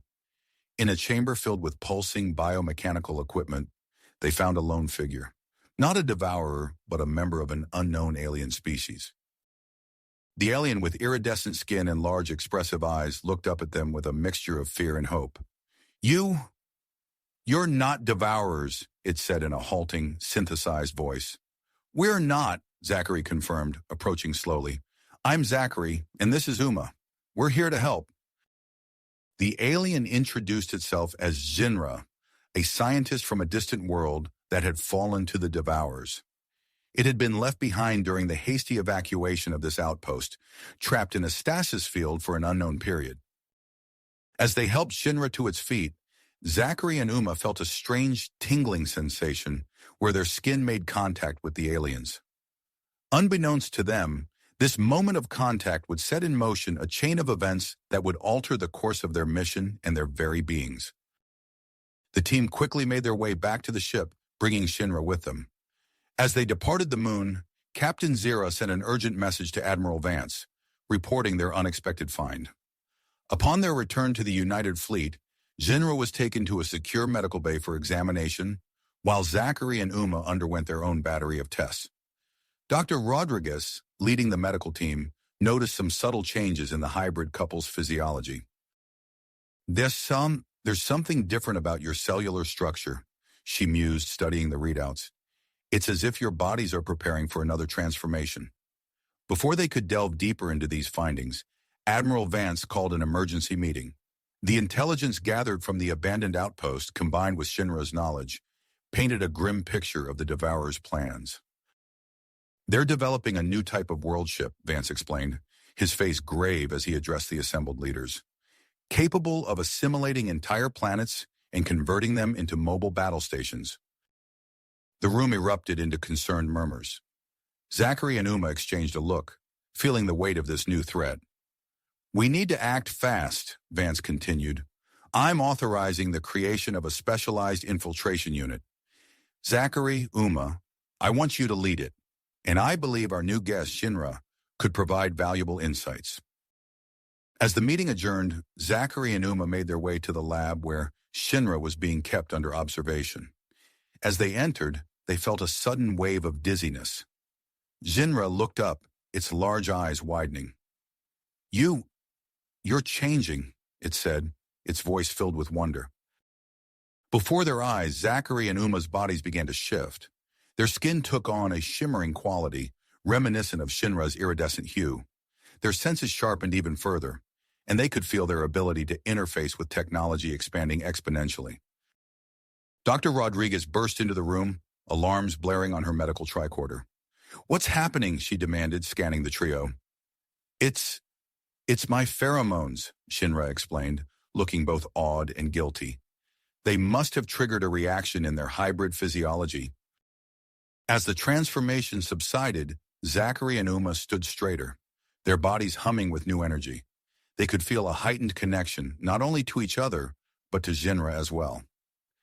This could be the advantage we need," Uma said, her voice steady despite the radical changes she'd just undergone. Admiral Vance, upon being informed of the development, wasted no time. Within hours, a plan was formulated to infiltrate a devourer scout ship using a newly developed stealth shuttle. As Zachary, Uma, and Jinra prepared for the mission, they could feel their bodies continuing to adapt and evolve. The proximity to each other seemed to accelerate the process, their physiologies intertwining in ways that defied conventional science. The infiltration team boarded the stealth shuttle, their hearts racing with anticipation. As they approached the Devourer scout ship, Zachary and Uma's enhanced abilities allowed them to interface directly with the shuttle systems, guiding it through the enemy's sensor net with unprecedented precision. They docked with the Devourer ship, their hybrid forms automatically adapting to the hostile environment. Zachary and Uma's skin developed a protective outer layer, shielding them from the corrosive atmosphere within the vessel. This way, Jinra whispered, its knowledge of early Devourer ship layouts proving invaluable as they navigated the biomechanical corridors. As they moved deeper into the ship, they encountered a group of Devourer drones. Time seemed to slow as Zachary and Uma's enhanced reflexes kicked in. They moved in perfect sync, neutralizing the threat with swift, silent efficiency. Reaching the central data hub, Zachary and Uma interfaced directly with the ship's neural network. Information flooded their hybrid minds. Tactical data, ship schematics, and most critically, details on the Devourer's countermeasures against the failsafe device. As they absorbed this vital intelligence, their bodies continued to evolve. Devourer biology integrated into their hybrid forms, granting them unprecedented control over biomechanical systems. Jinra watched in amazement as Zachary and Uma's forms shifted and adapted. To its surprise, it began to feel changes within its own body, a physiological response to the rapidly evolving hybrids. Suddenly, alarms blared throughout the ship. Their presence had been detected. "Time to go," Zachary said, his voice carrying a new resonance. As they raced back to their shuttle, Zachary and Uma used their newfound abilities to manipulate the Devourer ship's internal systems, sealing off sections and creating diversions to cover their escape. They reached the shuttle just as the first wave of Devourer defenders converged on their position. As they disengaged from the enemy ship, Zachary and Uma's hybrid minds worked in tandem with the shuttle systems, executing evasive maneuvers that defied the laws of physics. As they sped back towards the United Fleet, the full extent of their changes became apparent. Zachary and Uma's hybrid forms had incorporated significant elements of Devourer biology, while Shinra had developed heightened empathic abilities. The implications of these changes were staggering. As they approached the fleet, the trio knew that their evolution was a long way to go.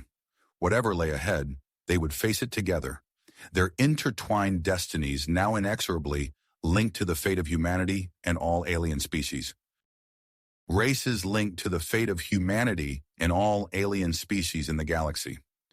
As their shuttle docked with the flagship, Zachary, Uma, and Jinra were immediately whisked away to a secure medical bay. Dr. Rodriguez and her team worked tirelessly to analyze the trio's rapidly evolving physiology. "The changes are accelerating at an unprecedented rate," Dr. Rodriguez reported to Admiral Vance, her eyes fixed on the stream of data flowing across her screens. "Their cellular structure is becoming increasingly adaptable." Admiral Vance nodded, his face a mask of concentration. "And the tactical implications?" "Potentially game-changing," Dr. Rodriguez replied. "Their ability to interface with and manipulate technology, especially Devourer systems, has increased exponentially." The Admiral's eyes narrowed. "Prepare a full report. We need to understand every aspect of these changes." In the days that followed, Zachary, Uma, and Jinra underwent rigorous testing in an isolated facility aboard the flagship. Their bodies continued to evolve, developing the ability to rapidly adapt to various environments. During a particularly intense simulation, Zachary found himself able to withstand extreme temperatures that would have instantly killed a normal human. Uma discovered she could breathe in atmospheres toxic to most life forms. Jinra's empathic abilities expanded, allowing it to sense and influence the emotional states of others at a distance. As they pushed the limits of their new abilities, a startling breakthrough occurred. Zachary and Uma, working in tandem with Shinra, managed to perfectly replicate the internal conditions of a Devourer ship within their sealed chamber. Admiral Vance, observing the test through a view screen, leaned forward, his eyes wide. This changes everything, he muttered. Within hours, a new mission was formulated. Intelligence reports had detected a massive devourer world ship on the edges of known space. With their new abilities, Zachary, Uma, and Zinra were uniquely suited to infiltrate this behemoth. This is a high-risk operation, Vance addressed the assembled team. But the potential payoff is immeasurable. We need to know what we're up against. The modified stealth shuttle slipped away from the United Fleet under the cover of a sensor blackout. As they approached the world ship, its immense size became apparent. The vessel was larger than some moons, its surface a nightmarish landscape of twisting metal and pulsing organic matter. Zachary and Uma, their hybrid minds linked, reached out to the world ship's outer defenses. They found the patterns in the energy fields, the gaps in the sensor coverage. With a thought, they created a temporary blind spot, allowing their shuttle to slip through undetected. As they breached the outer hull, the team was confronted with an alien environment beyond their wildest imaginations. The interior of the world ship was a vast, living labyrinth. Corridors shifted and pulsed, responding to some unseen stimuli. Shinra's eyes widened as it took in the sight. "It's alive," it whispered. "The entire ship is one massive organism." The team moved deeper into the world ship, their bodies adapting to each new challenge. They passed through chambers of searing heat and corridors of freezing cold. Toxic atmospheres that would have killed them days ago now barely registered as an inconvenience. In a vast central chamber, they made a horrifying discovery. Planets, some still recognizable, were being systematically broken down and assimilated into the world ship's structure. "This is how they grow," Uma realized, her voice hushed. "They consume entire worlds." Zachary nodded grimly. "We need to find a way to stop this." They located a central data node, a pulsing mass of biomechanical circuitry. Zachary and Uma interfaced directly with it, their hybrid minds sifting through the torrent of information. Suddenly, alarms blared throughout the ship. Zachary's eyes widened as he realized their intrusion had triggered a dormant security protocol. "We've been detected," he shouted. "We need to move now." The team split up, with Zachary and Uma taking a risky route through the ship's neural pathways, while Shinra led the others through less guarded maintenance tunnels. As they fought their way back to the extraction point, Zachary and Uma's bodies continued to evolve. They found themselves able to manipulate the world ship's internal systems with increasing ease, sealing off corridors and redirecting patrols. They regrouped at the extraction point, only to find their shuttle destroyed by the ship's defenses. Trapped and running out of options, Zachary and Uma made an audacious attempt. "We can interface with the propulsion systems," Uma suggested. "If we can alter its course, we might buy the fleet some time." The effort was immense, pushing their hybrid bodies to the limit. As they struggled to maintain control, Shinra formed a mental link between them, its empathic abilities stabilizing their connection. The unexpected synergy triggered a cascading reaction throughout the world ship. The vessel's biological components began to reject devourer control, tearing itself apart from the inside. As the world ship destabilized around them, the team fought their way to a hangar containing scout ships. Zachary and Uma interfaced with one, overriding its systems and allowing them to escape. As they sped back towards the United Fleet, they witnessed the massive world ship veering off course, its systems in chaos. The implications of their actions were staggering, potentially shifting the balance of the entire war. Upon their return to the flagship, the team was immediately quarantined. Zachary, Uma, and Jinra's bodies showed signs of even further transformation, their successful interface with the world ship having accelerated their evolution to unprecedented levels. As the medical team rushed to stabilize and study them, urgent reports flooded in. The devourer forces, reeling from the loss of their world ship, were regrouping. The United Fleet now faced a critical decision: press their advantage or take time to analyze the new intelligence. Admiral Vance stood on the bridge, his face grim as he weighed the options. The fate of the galactic realm hung in the balance, and the next move would be critical, crucial. The weight of his decision pressed heavily upon him as he turned to face Dr. Rodriguez, who had just burst onto the bridge, her eyes wild with excitement. "Admiral, we've made a breakthrough," she announced, her voice barely containing her enthusiasm. It's about Zachary, Uma, and Shinra. Their physiology, it's unlike anything we've ever seen. Vance's brow furrowed. Explain, Doctor, quickly. As Dr. Rodriguez detailed the trio's rapidly evolving biology and the discovery of the mysterious substance they dubbed Nectar, Vance's expression shifted from concern to cautious hope. A new form of energy? He mused, his tactical mind already racing. And you're certain it can be weaponized? Dr. Rodriguez nodded emphatically.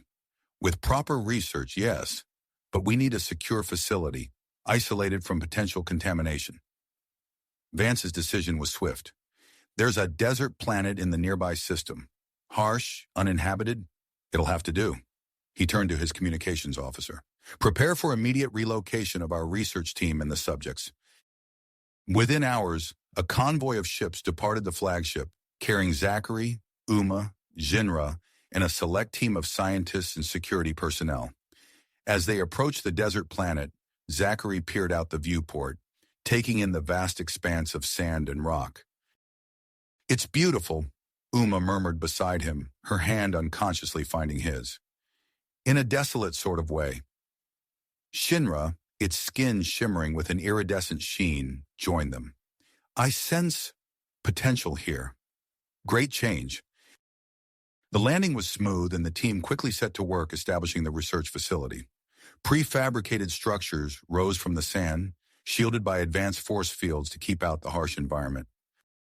Days stretched into weeks as the scientists worked tirelessly to unravel the mysteries of the Nectar. Zachary, Uma, and Jinra underwent constant tests and examinations, their bodies adapting and changing at an astonishing rate.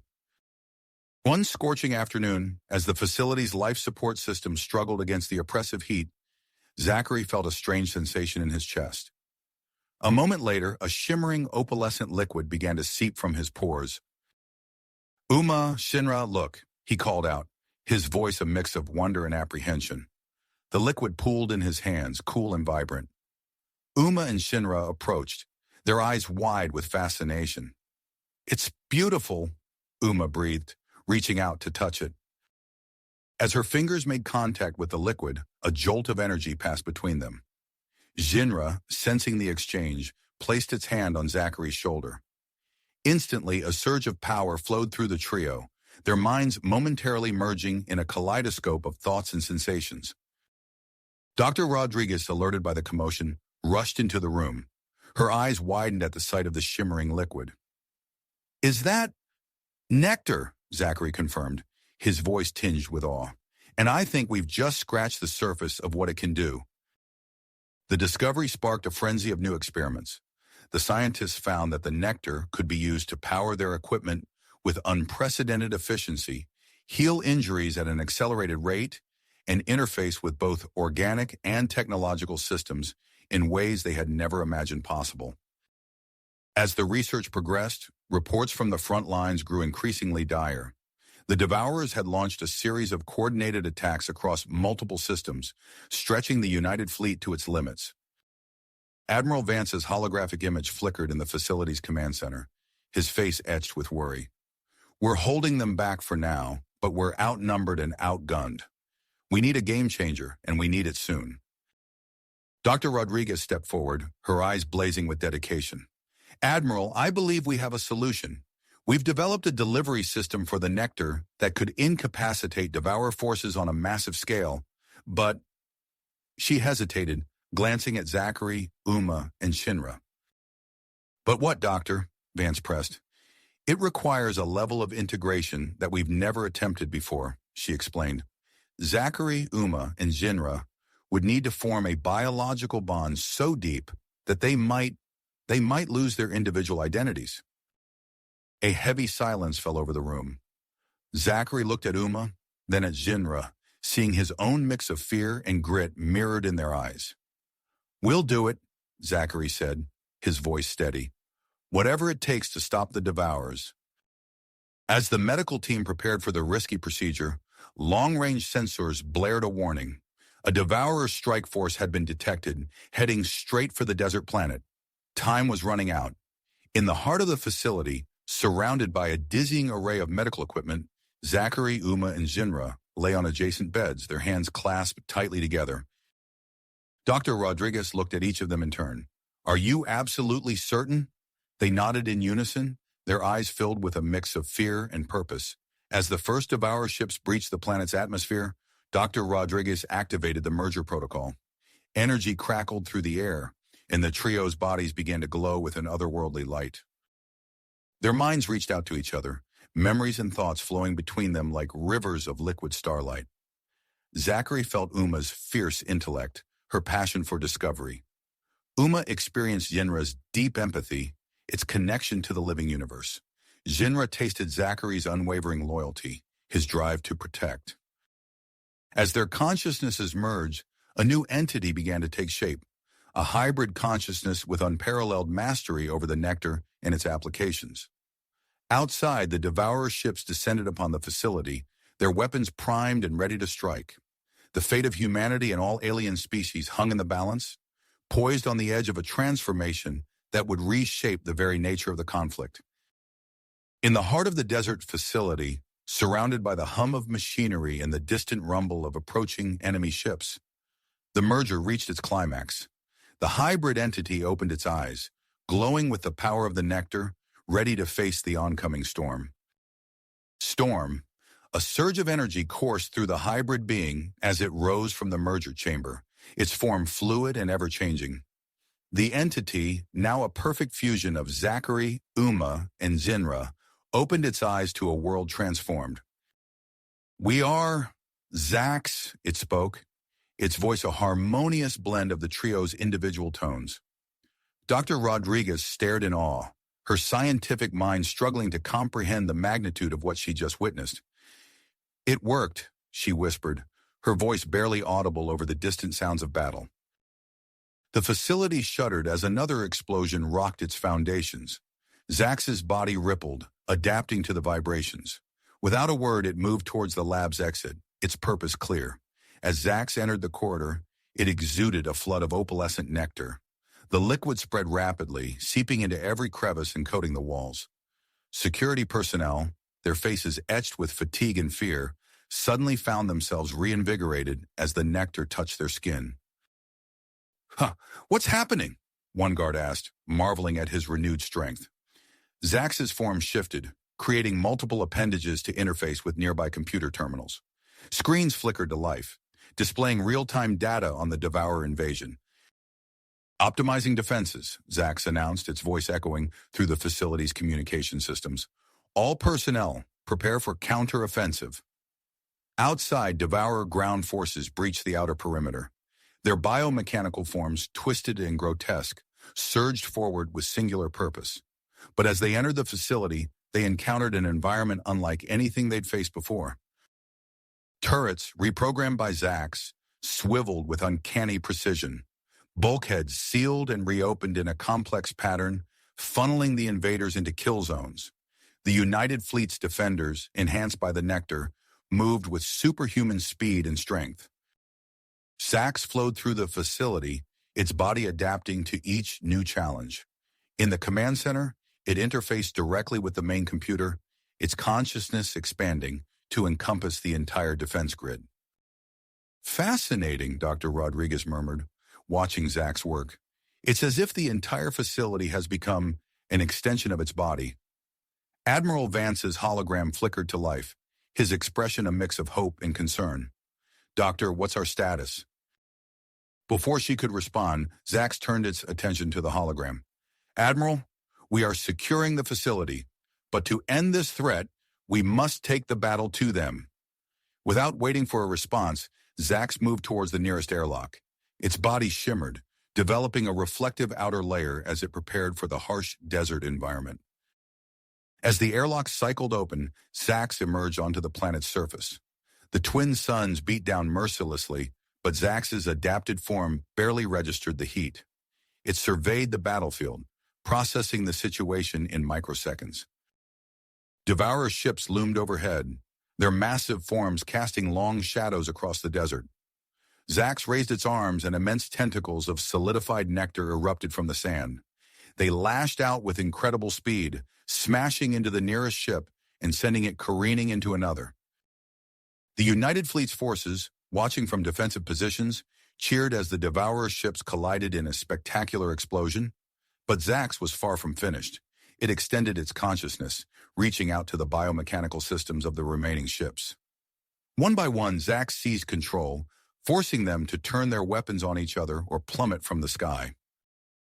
As the last devourer ship crashed into the desert, kicking up a massive plume of sand, Zax turned its attention to the remaining ground forces. It moved across the battlefield with liquid grace, its body shifting and adapting to each new threat. Devourer troops found themselves outmatched and outmaneuvered at every turn. Some were swept away by waves of nectar, while others fell to precise strikes from Zax's morphing limbs. In the facility's command center, Dr. Rodriguez and her team watched in awe as sensor readings went haywire. "The energy output is off the charts," one technician reported. "It's like nothing we've ever seen before." Admiral Vance's hologram reappeared, his face grave. "Doctor, we're getting reports from across the galaxy. Devourer forces are retreating en masse. Whatever your creation did, it's having a ripple effect through their entire network." As the dust settled on the battlefield, Zax returned to the facility. It stood before Dr. Rodriguez and the research team, its form still shifting and adapting. "The immediate threat has been neutralized," Zax stated, its voice carrying echoes of Zachary's commitment, Uma's intellect, and Shinra's empathy. "But this is only the beginning." Dr. Rodriguez nodded, her mind already racing with the possibilities. "We need to study you, to understand what you've become. The potential applications of the Nectar alone could revolutionize our defenses." Zax's form rippled in what might have been agreement. "We retain the memories and essence of Zachary, Uma, and Zinra, but we have transcended their individual limitations. We are something new, something more." As the research team cautiously approached with scanning equipment, alarms blared throughout the facility. A technician rushed into the room, his face pale. "Long-range sensors have detected a massive energy surge from deep space," he reported breathlessly. "Analysis suggests the remaining devourer forces are consolidating for one final assault." Zax turned its attention to the holographic display, processing the incoming data. "The true battle lies ahead," it declared, its form solidifying into a more humanoid shape. "We must prepare." Admiral Vance's hologram nodded grimly. "Agreed. But how do we face this threat? Even with your capabilities, we're still outnumbered." Zax's eyes gleamed with an otherworldly light. "We have the Nectar, Admiral, and we have a plan. And we have ourselves." Zax's form rippled, its body stretching and dividing into three distinct shapes. Dr. Rodriguez gasped as she witnessed the hybrid entity separating into smaller, autonomous units. "What's happening?" she asked, her voice trembling with a mixture of awe and concern. The central form, still resembling the merged entity, spoke. "We are evolving, adapting to the task at hand. To face this threat, we must expand our reach." As the transformation completed, three distinct figures stood before the astonished research team. Each bore a striking resemblance to Zachary, Uma, and Zinra, yet they remained connected through a shared consciousness. The Zachary form stepped forward, his eyes gleaming with strategic acumen. "Admiral Vance, we need to establish a network of Nectar production facilities across allied worlds. It's our best chance at bolstering our defenses against the Devourer assault." Uma's form, now separate but still linked, nodded in agreement. "I'll oversee the technological integration. We can enhance our ships and weapons with Nectar-based systems, giving us a significant edge in maneuverability and firepower." Linra, its alien features more pronounced in this new state, added, "I will focus on amplifying the empathic properties of the Nectar. Perhaps we can find a way to influence devourer biology, disrupt their hive mind." Admiral Vance's hologram flickered as he processed this new development. "I'm not sure I understand what's happening here, but if it gives us an advantage, I'm all for it. What do you need from us?" The three forms of Zax spoke in unison, their voices harmonizing in an otherworldly chorus. "Resources, personnel, and above all, time." Over the next few weeks, the United Fleet mobilized with unprecedented speed. Nectar production facilities sprang up on dozens of allied worlds, each overseen by a fragment of Zax's consciousness. Ships were retrofitted with Nectar-based propulsion systems, their hulls gleaming with an opalescent sheen.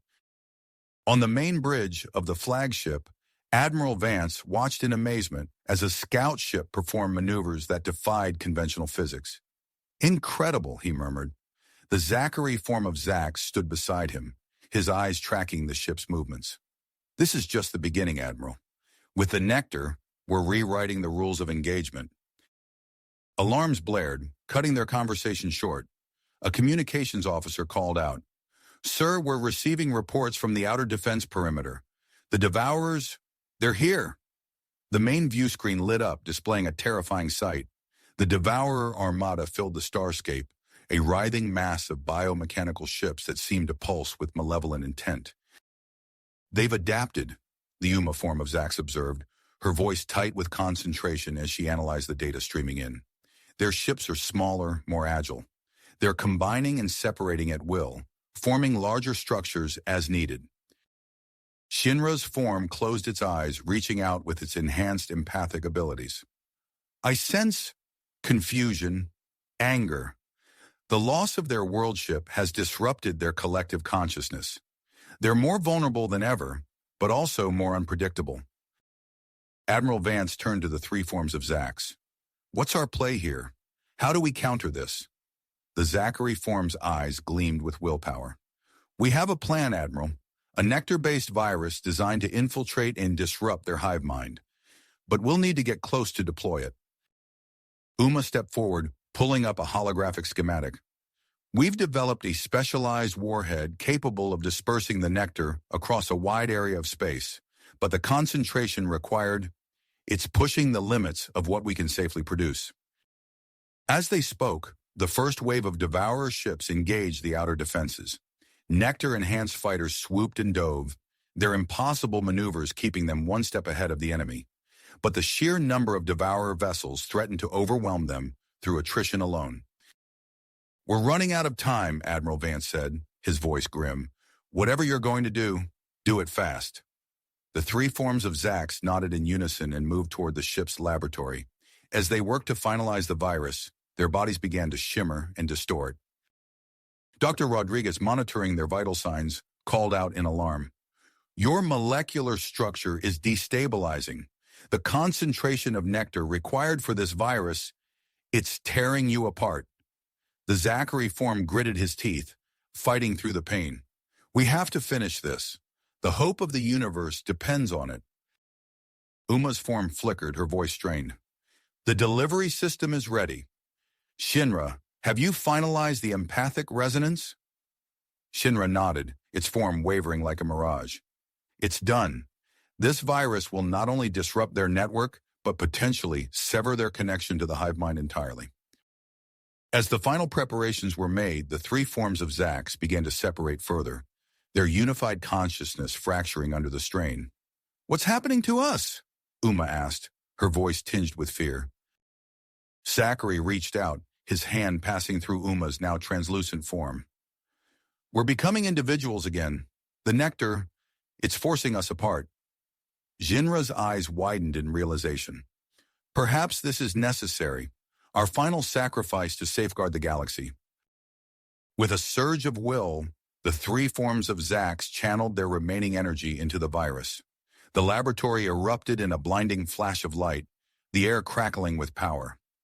As the light faded, Zachary, Uma, and Jinra stood separately, their bodies altered but distinctly individual once more.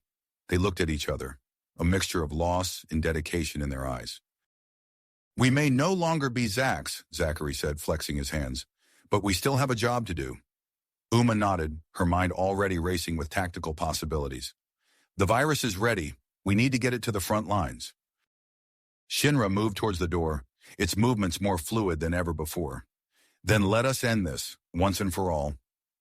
As they made their way to the launch bay, alarms blared throughout the ship. The Devourer Armada had broken through the outer defenses and was bearing down on the United Fleet's main force.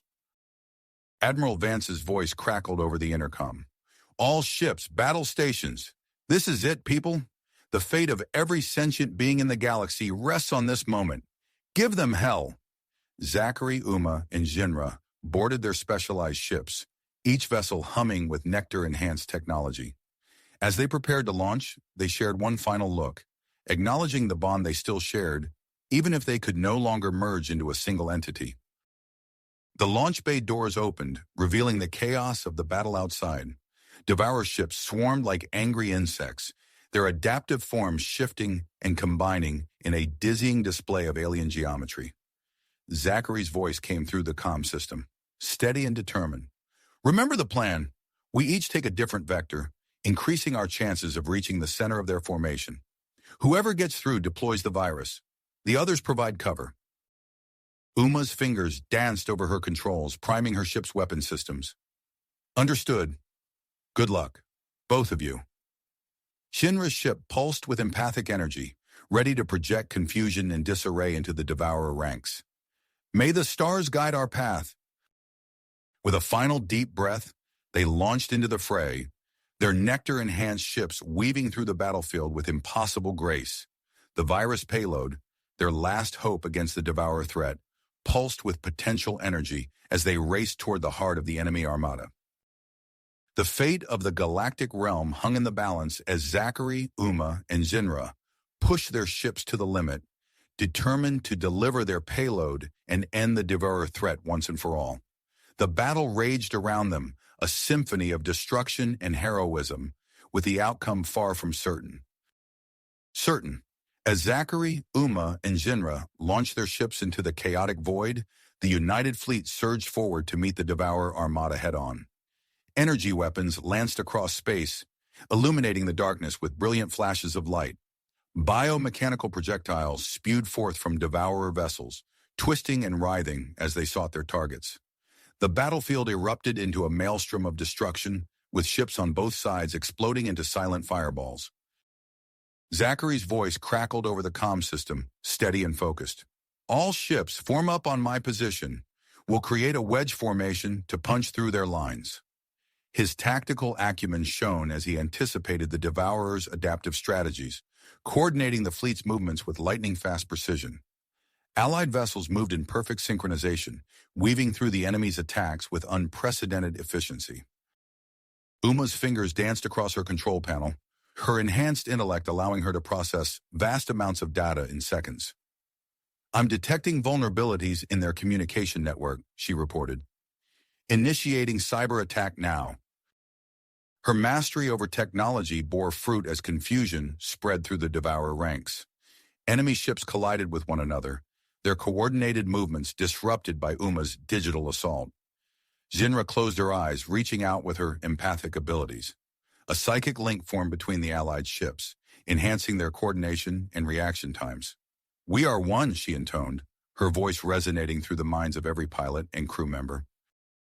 The battle raged on for hours, both sides suffering heavy losses. Zachary's ship narrowly avoided a barrage of energy blasts, the hull scorched and smoking. Uma's vessel shuddered as it took a glancing blow from a devourer tendril, alarms blaring in the cockpit. Shinra's fighter spun through a debris field, her reflexes pushed to the limit as she dodged twisted metal and crystalline shards. As the United Fleet began to falter under the relentless assault, Zachary knew it was time. Now, he shouted into the comm, deploy the virus. Uma's hands flew over her controls, activating the delivery system. A swarm of specialized warheads launched from her ship, streaking towards the heart of the Devourer formation. They detonated in a series of silent explosions, releasing a massive cloud of nectar particles that quickly spread through the enemy ranks. For a moment, nothing seemed to change. The Devourers pressed their attack with renewed vigor, sensing victory within their grasp. But then Shinra gasped, her empathic senses detecting a subtle shift in the enemy's collective consciousness. It's working, she whispered, her voice strained with effort. I can feel their confusion, their fear. Shinra reached out with her mind, amplifying the virus's influence on the Devourer hive mind. The effect was immediate and devastating. Enemy ships began to falter, their movements becoming erratic and uncoordinated. Some vessels turned on their allies, firing indiscriminately into their own ranks. Others simply powered down, drifting lifelessly through space. Press the attack, Zachary ordered, seizing the opportunity. The United Fleet surged forward, systematically destroying the disorganized devourer forces. Victory seemed within reach when a massive energy signature appeared on their scanners. A devourer world ship, its surface writhing with biomechanical tendrils, emerged from the depths of space. In a final desperate act, it unleashed a devastating energy pulse. Zachary, Uma, and Jinra's ships were caught in the blast, their systems overloading. Warning alarms blared as they lost control, spiraling towards the nearby desert planet where their journey had begun. "Brace for impact," Zachary shouted as his ship entered the atmosphere, flames licking at the hull. The last thing he saw before losing consciousness was the rapidly approaching sea of sand dunes. Uma fought to maintain control of her vessel, but it was a losing battle. Her ship plummeted towards a rocky canyon, the ground rushing up to meet her. The impact was jarring, metal shrieking as it tore apart. Darkness claimed her. Jinra's fighter spun wildly as it descended, her empathic senses overwhelmed by the impending crash. She caught a glimpse of vast salt flats before her ship slammed into the ground, skidding across the barren landscape before coming to a rest. Silence fell over the desert world, broken only by the occasional ping of cooling metal. The fate of humanity and all alien species had been decided in the stars above, but for Zachary, Uma, and Jinra, a new challenge was about to begin, one of survival on this harsh and unforgiving planet. As the dust settled, Zachary stirred, his enhanced body already beginning to heal from the crash. He pushed aside a twisted piece of hull plating and emerged into the scorching heat of the desert. Sand stretched as far as the eye could see, an endless ocean of dunes under the merciless sun. His first thought was for his companions. "Uma? Shinra?" he called out, but only the wind answered. Zachary closed his eyes, focusing on the nectar flowing through his body. It sustained him, protected him from the extreme conditions, but it also served as a reminder of the bond he shared with Uma and Shinra. With relentless drive, Zachary began to walk. He would find them, whatever it takes. The desert might be vast, but his will was stronger. As he crested the first dune, he paused to survey the alien landscape, his tactical mind already formulating a search pattern. The journey ahead would test them all, but Zachary, Uma, and Jinra had faced impossible odds before. This harsh world might be their greatest challenge yet, but it was also an opportunity, a chance to forge a new destiny from the crucible of adversity. You have reached the end of the story. If you enjoyed this story and want to support us, please leave a like and subscribe to our channel, and for every comment that says 88, I will heart every single one of them. Thank you for your time.